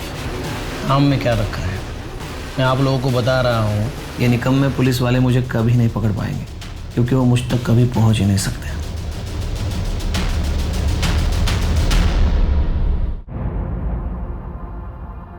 हर सोशल मीडिया पर सिर्फ इसी केस के चर्चे चल रहे हैं, वो भी सिर्फ तुम्हारी वजह से। तुम्हें पता है इस केस को लेकर मुझ पर कितना प्रेशर है? आधी रात को उठकर आना पड़ा है मुझे। इस तरह से सोल्व करेंगे आप इस केस को? मिस गायत्री, 1 हफ्ते का टाइम है आपके पास, वरना अपने ट्रांसफ़र की तैयारी कर लीजिए। Okay sir, thank. आपको वो वीडियो कहाँ से मिला पूजा जी?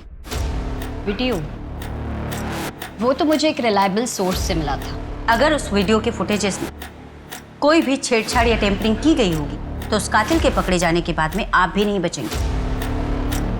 हमारे इन्वेस्टिगेशन में बाधा डालने के जुर्म में मैं आपको भी बिहाइंड द बार कर दूंगी। मुझे नहीं पता कि वो वीडियो ऑथेंटिक है या नहीं। मैंने तो बस, मुझे अपने घर के बाहर एक सीडी मिली थी और फिर मुझे किसी का कॉल आया था। आपके सेंसलेस जर्नलिज्म के कारण लोगों में कितनी दहशत भर गई है उस हत्याकांड को लेकर, लेकिन आप लोग सिर्फ और सिर्फ अपने टीआरपी के बारे में सोच रहे हैं। मेहता, सीडी इन से लेकर टेक्निकल टीम को भेज। वो सर, डैड सिर्फ अपने रॉयल और स्पेशल कस्टमर्स के लिए ऑर्डर पर ज्वेलरी बनाते। क्या ये चेन आपके यहाँ बनाई गई थी? सीरियल नंबर बताइए ना सर। जहाँ पे एस मार्क होगा ना सर, उसके नीचे देखिए ना। हाँ, R19/431। ओके सर, एक मिनट। ये चेन ना अलीगढ़ से शाजिया फरहान के ऑर्डर पे बनाई गई थी। रिकॉर्ड में पूरा एड्रेस और नंबर है, मैं आपको मैसेज करता हूँ सर। क्या ये चेन शाजिया की है? ये चेन तो शाजिया का ही है, पर आपको कहाँ से मिला? शाजिया कहाँ है? शाजिया अब नहीं रही, 15 दिन पहले ही उसकी हार्ट अटैक से मौत हो गई। शाजिया की कोई फोटो है आपके पास?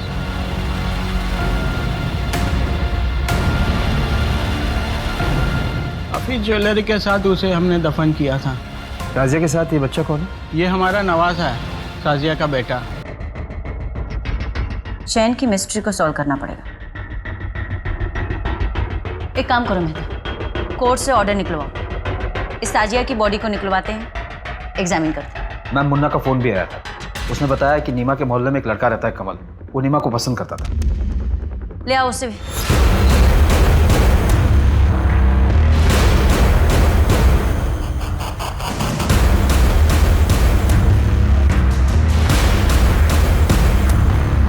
कुछ मिला?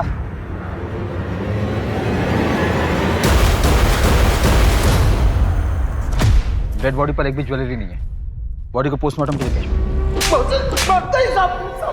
साहब, मैं सच्ची कह रहा हूँ साहब, उस रात मैं अपनी चचेरी बहन की शादी में गया था साहब। आप चाहे तो रिश्तेदारों से भी पूछ सकते हैं, पूरी रात वही था।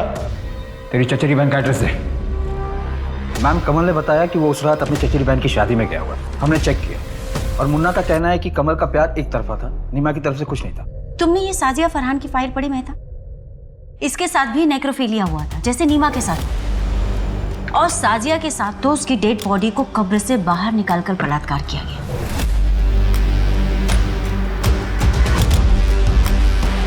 जर्नलिस्ट का क्या? मैम, किलर ने जर्नलिस्ट को जिस नंबर से फोन किया था वो फेक आईडी पर लिया गया था, वहां तो डेड एंड है। मेहता, इन सब के पीछे जो कोई भी है, ये सब कुछ प्लान किया है।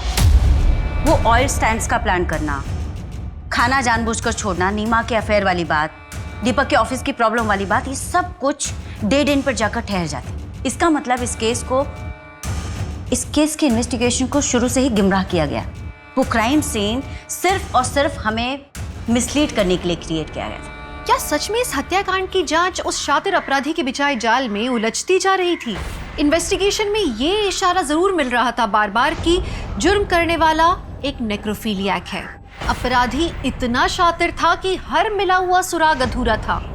शहर के लोग दहशत में और पुलिस बेबस, बस एक लीड मिलने का इंतजार कर रहे थे सब।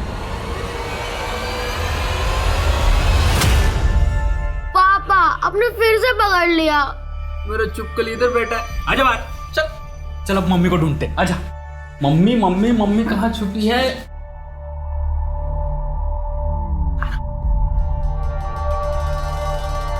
ये पकड़ लिया।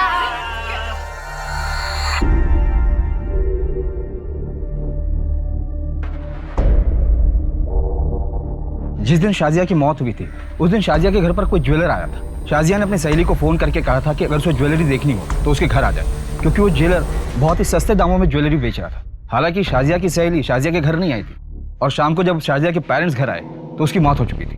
लेकिन सवाल अभी भी वही है मेहता, क्या कातिल ने जानबूझकर ये सब कुछ सिर्फ इसलिए किया कि वो दीपक और नीमा को मारना चाहता था? उसका टारगेट आखिर कौन था, दीपक या नीमा? और फिर इसमें साजिया कहाँ फिट बैठती? मैम यहाँ हत्या का मोटिव समझ में ही नहीं आ रहा है। वो बच्ची गीता भी नहीं मिल रही। सच कहूँ तो मुझे उस बच्चे की फिक्र होने लगी। पता नहीं ठीक होगी भी या नहीं।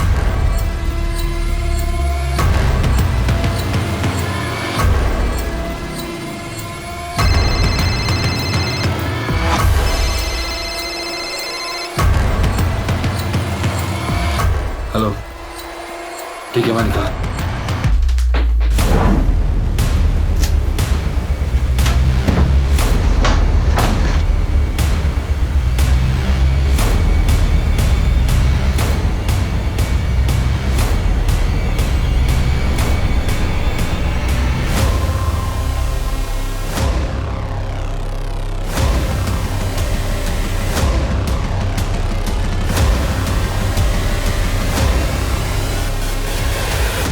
किसका ये? सब ये मेरा नहीं है, वो मैं माधव भैया के लिए डिलीवरी लेने आया था। माधव कौन? माधव पांडे? हाँ वही फर्नीचर वाले माधव। दीपक के काम छोड़ने के बाद तूने शाजिया की लाश कब्र से निकाली और दीपक के घर जाकर क्राइम कर दिया। मैं किसी शाजिया फरहान को नहीं जानता। दीपक और उसकी फैमिली को कैसे मरवाया? सर मैंने ना किसी को मारा ना मरवाया, क्योंकि सर मैं अच्छी तरह जानता था कि दीपक में कंप्लेंट करने की ना तो हिम्मत थी ना टाइम। सर वो तो अपने परिवार में परेशान था। सर मैं एक बिजनेसमैन हूँ, कोई खूनी नहीं हूँ। सब मुझे जाने दो सर। क्या गीता का वहां भी कुछ नहीं पता चला? उस माधव ने कुछ कन्फेस किया? नहीं मैम, कट्टो का इलीगल बिजनेस से यही कन्फेस किया। उसका कहना है कि इस हत्या में उसका कोई हाथ नहीं है। चार्जशीट तैयार करो, इलीगल वेपन और ट्रैफिकिंग के केस में अंदर ही रखो। मैम कमल से भी कुछ निकल नहीं पा रहा है। वो उस रात अपनी चचेरी बहन की शादी में गया था और सुबह 6 बजे निकला था वहां से। जी क्या? ठीक है हम आते हैं। क्या हुआ? मैम रसूलपुर में एक लड़की मिली है जिसकी डिटेल्स गीता की डिटेल से मैच करती है। आ रही हूँ बाबा। गीता का कौन गीता? मैडम आप ऐसे अंदर कैसे जा रहे हैं? सही यहाँ ढूंढो। मैं कह रही हूँ ना वहाँ कुछ नहीं है। आप ऐसे कैसे किसी के घर में घुस सकते हैं? मैं बोल रही हूँ ना सर, मैडम मैं बोल रही हूँ ना यहाँ पर कुछ भी नहीं है। कौन कौन रहता है यहाँ पर? मैं और मेरा पति। मैडम देखिए आप जाइए यहाँ से। चप्पल तो किसी बच्ची की लगती है। मैंने कहा ना यहाँ कोई बच्ची नहीं है। एक तो आप बिना किसी परमिशन के मेरे घर में घुस आए हैं और ऊपर से मुझसे क्वेश्चन कर रहे हैं। आप जाइए यहाँ से। मैडम वहाँ कुछ नहीं है, सिर्फ कपड़े हैं। हाँ तो देखने दो। बेटा बाहर आओ, डरो मत। हमें ना किसने किडनैप किया इसे? तूने किडनैप किया? तेरे पति ने? आओ।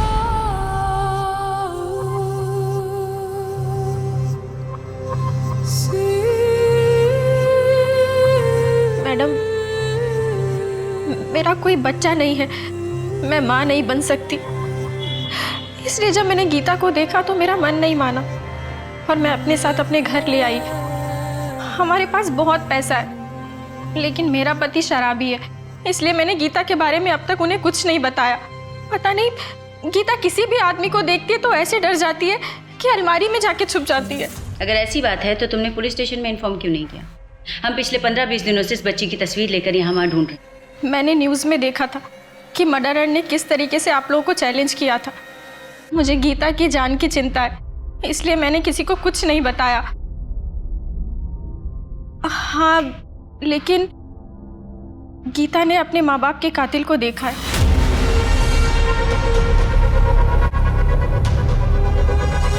गीता बेटा डरो मत, याद करो और बताओ उस रात क्या हुआ था, क्या देखा था तुमने?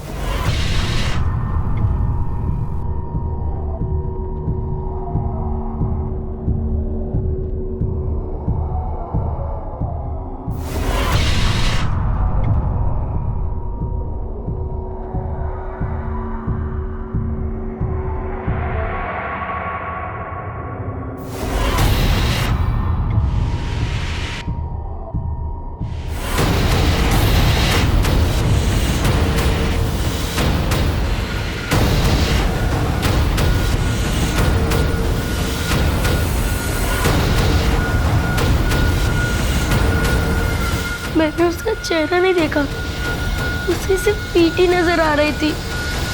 और वो बार बार अपने हाथों पे ऐसे खुजा रहा था। और कोई चीज, कुछ और देखा हो तुमने? कुछ याद है तुम्हें? हाँ, उसने अपने कान में बाली पहनी थी। मुन्ना, वो आदमी बार बार खुजली करता था, कान में बाली पहनता था। क्राइम सीन पर उसने ड्रिंक भी किया था, शायद अल्कोहलिक हो। ऐसे किसी भी आदमी के बारे में चारों तरफ पता करो, ढूंढो उसे। ठीक है। अच्छा मुन्ना, तुमने एक बार नीमा के अफेयर के बारे में बात बताई, पर आगे कोई लीड नहीं दी। कि बच्चे को जानते हो आप? देखो भाई, लड़के के बारे में कुछ मालूम नहीं मुझे। माँ के बारे में पूछोगे तो मोहल्ले में कोई भी तब वो खुजली करते जा रहा था और मेरे को नीमा के बारे में बता रहा था। तुमने उसे देखा था? स्केच बनवा सकते हो? हाँ साहब, कोशिश करूंगा।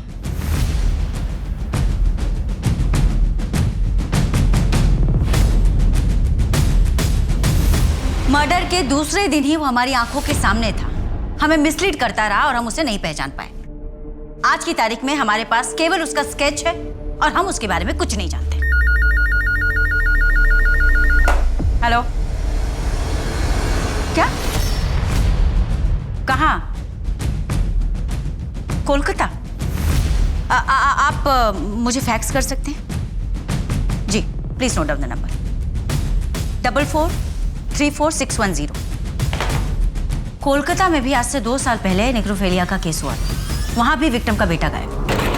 मैडम, कोलकाता पुलिस हेडक्वार्टर से फैक्स आया है। विक्टिम का नाम मौसमी। उसे मारने के 2 दिन बाद तक उसकी डेड बॉडी के साथ बलात्कार किया गया था। उसके बाद उसकी बॉडी एक फैक्ट्री के शेड में बरामद हुई। उसका 12 साल का बेटा था। आखिरी बार वो खुर्जा में देखा गया। इस मामले में भी सस्पेक्ट एक साड़ी बेचने वाला था जो अक्सर मौसमी से मिलने आया करता था, क्योंकि मौसमी को नई डिजाइन की साड़ियों का शौक था और वो उसकी कमजोरी थी। ये वही स्केच वाला है शायद, जिसके शिकार सारी औरतें और उनके बच्चे हुए। लेकिन मैम, ये कोइंसिडेंस भी तो हो सकता है। ये भी तो हो सकता है कि इस बार कोई कोइंसिडेंस ना हो, उसकी मोडस ऑपरेंडिंग ही ऐसी हो। वो पहले औरतों की कमजोरी का पता लगाता हो, उसके बाद में उन्हें अपना शिकार बनाता हो। लेकिन नीमा की वीकनेस क्या थी? सूरज और उसके इलाज में लगने वाली महंगी दवाइयाँ। मेहता, एविडेंस में जो हमने दवाइयाँ रखी थी, पता करो दवाइयाँ कहाँ से लाई गई थी। क्या ये मेडिसिन आपके स्टोर की है? हाँ, ये मेडिसिन हमारे स्टोर की। क्या तुमने कभी इस आदमी को देखा है? हाँ, शायद ये आदमी हमारे स्टोर पे मेडिसिन लेने आया था। हाँ, याद आया। उसने बताया था कि वो अलीगढ़ हॉस्पिटल में वार्ड बॉय है।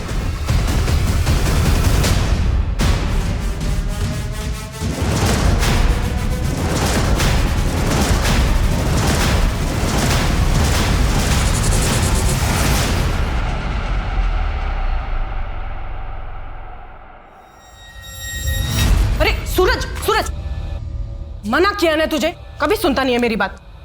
ऊपर कर पैर। अभी ज्यादा बीमार हो गया तो फिर फुटबॉलर नहीं बनना तुझे। डॉक्टर सर की बात सुनता है ना मेरी बात सुनता है। डॉक्टर साहब को कुछ भी बोले, ऐसे कई सारे पेशेंट्स हैं जो अपने बुढ़ापे तक भरपूर जीते हैं। आप बस इलाज चलने दो।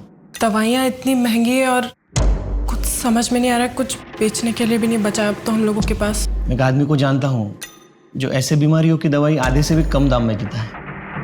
आप चाहो तो मैं आपको दिलवा सकता हूँ। हाँ हाँ, आपका बहुत बड़ा एहसान होगा हम लोगों के ऊपर। कल सुबह ही मैं दवाई लेके आता हूँ। आप अपना एड्रेस दीजिए। जी, देती हूँ।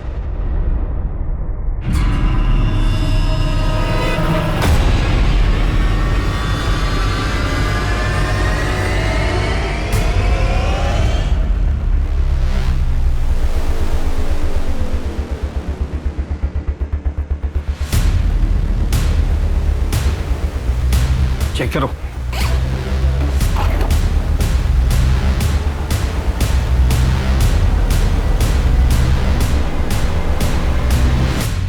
ये नीमा और उसकी फैमिली, ये शाजिया और ये शायद मौसमी है। इसने जिस जिस को मारा उनकी निशानी अपने पास रख ली। पता नहीं और कितनों को मारा होगा इसने। गिनते रहिए साहब, बहुत है। किसे ढूंढ रहे थे? मुझे? बहुत ज़्यादा वक्त नहीं लग गया आपको मुझे ढूंढने में, जबकि मैंने बहुत सारे सुराग छोड़ दिए। जहाँ जाता था वहाँ सुराग छोड़ता था। ऐसा करेंगे तो कैसा चलेगा साहब? नहीं नहीं नहीं नहीं, मारोगे तो कुछ भी नहीं बताऊंगा, ऐसे सब कुछ बता दूंगा। कैमरा में देख के बोलना है या फिर आपको देख के? तू ऑन कैमरा मार खाएगा या ऑफ कैमरा? मैडम ये मत समझना कि आप लोगों ने मुझे पकड़ा है। मैंने खुद पुलिस को ये चांस दिया कि वो मुझे ढूंढ ले।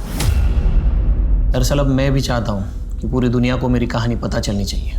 उनको पता चलना चाहिए कि मैं कोई शिकारी नहीं बल्कि खुद शिकार हुआ हूँ। मुझ पर भी जुल्म हुए हैं, मैं भी विक्टिम हूँ। इसीलिए तूने एक के बाद एक मर्डर किया, उन लोगों का भी जिनका कोई कसूर नहीं। क्या बिगाड़ा था उन लोगों ने? आपके बाल भी सीधे हैं क्या? हाँ, मैं भी सीधी और मेरे बाल भी, पर जलेबी की तरह।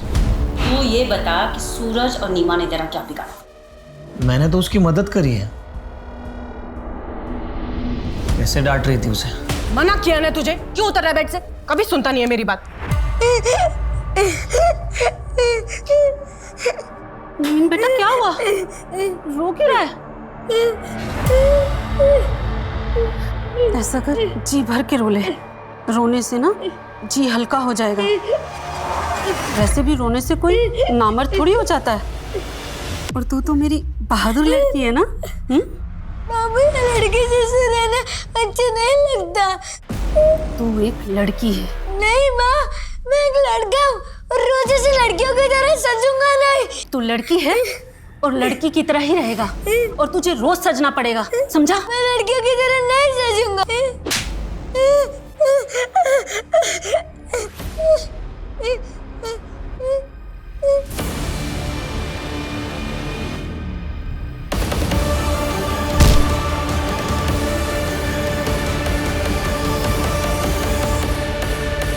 बहुत सुन ली तेरी कहानी। अब ये बता कि ये सब तूने क्यों किया? कोई अपने बच्चों को डांटे, उन पर अपना हक जमाए, उनको तकलीफ दे, मुझसे बर्दाश्त नहीं होता। और मैडम, ये सभी औरतें वही कर रही थी। मैंने उन्हीं औरतों को मारा जिनके बाल सीधे थे, और उन सभी औरतों के बालों में से मुझे वही खुशबू आती थी जो मेरी माँ के बालों में से आती थी। मुझे जितना तुझ पर गुस्सा आ रहा है ना, उससे कहीं ज्यादा तरस आ रहा है। जिस माँ की जातियों और परवरिश की तू बात कर रहा है ना, तू बिल्कुल उसके जैसा बन गया। मैं कोर्ट से रिक्वेस्ट करूंगी कि तुझे ऐसी कड़ी से कड़ी सजा मिले ना कि दूसरा कोई तुझ जैसा ना बने। नवीन पूरी दुनिया को ये बताना चाहता था कि उसके साथ कितना अन्याय हुआ था। उसे ये लगता था कि वो शिकारी नहीं, वो खुद शिकार है। जबकि सच्चाई ये है कि एक मानसिक आघात ने उसे नेक्रोफिलियाक बना दिया था। उसने जो किया था वो कोई मामूली अपराध नहीं था। महिलाओं के प्रति भारी नफरत ने उसे अंधा बना दिया था और प्रतिघात में वो मासूम औरतों पर हमला करता था। अपने ऊपर हुए घात से उबरकर सही दिशा में बढ़ना ही इंसानियत है। यही फर्क है एक अच्छे नागरिक और एक अपराधी के बीच में। आप अपनी हर प्रतिक्रिया में नैतिकता को याद रखें। इस आशा के साथ मैं दिव्यांका त्रिपाठी दहिया अब लेती हूँ आपसे विदा। फिर मिलूंगी एक नई सच्ची कहानी के साथ। आप देखते रहें क्राइम पेट्रोल सतर्क। जय हिंद।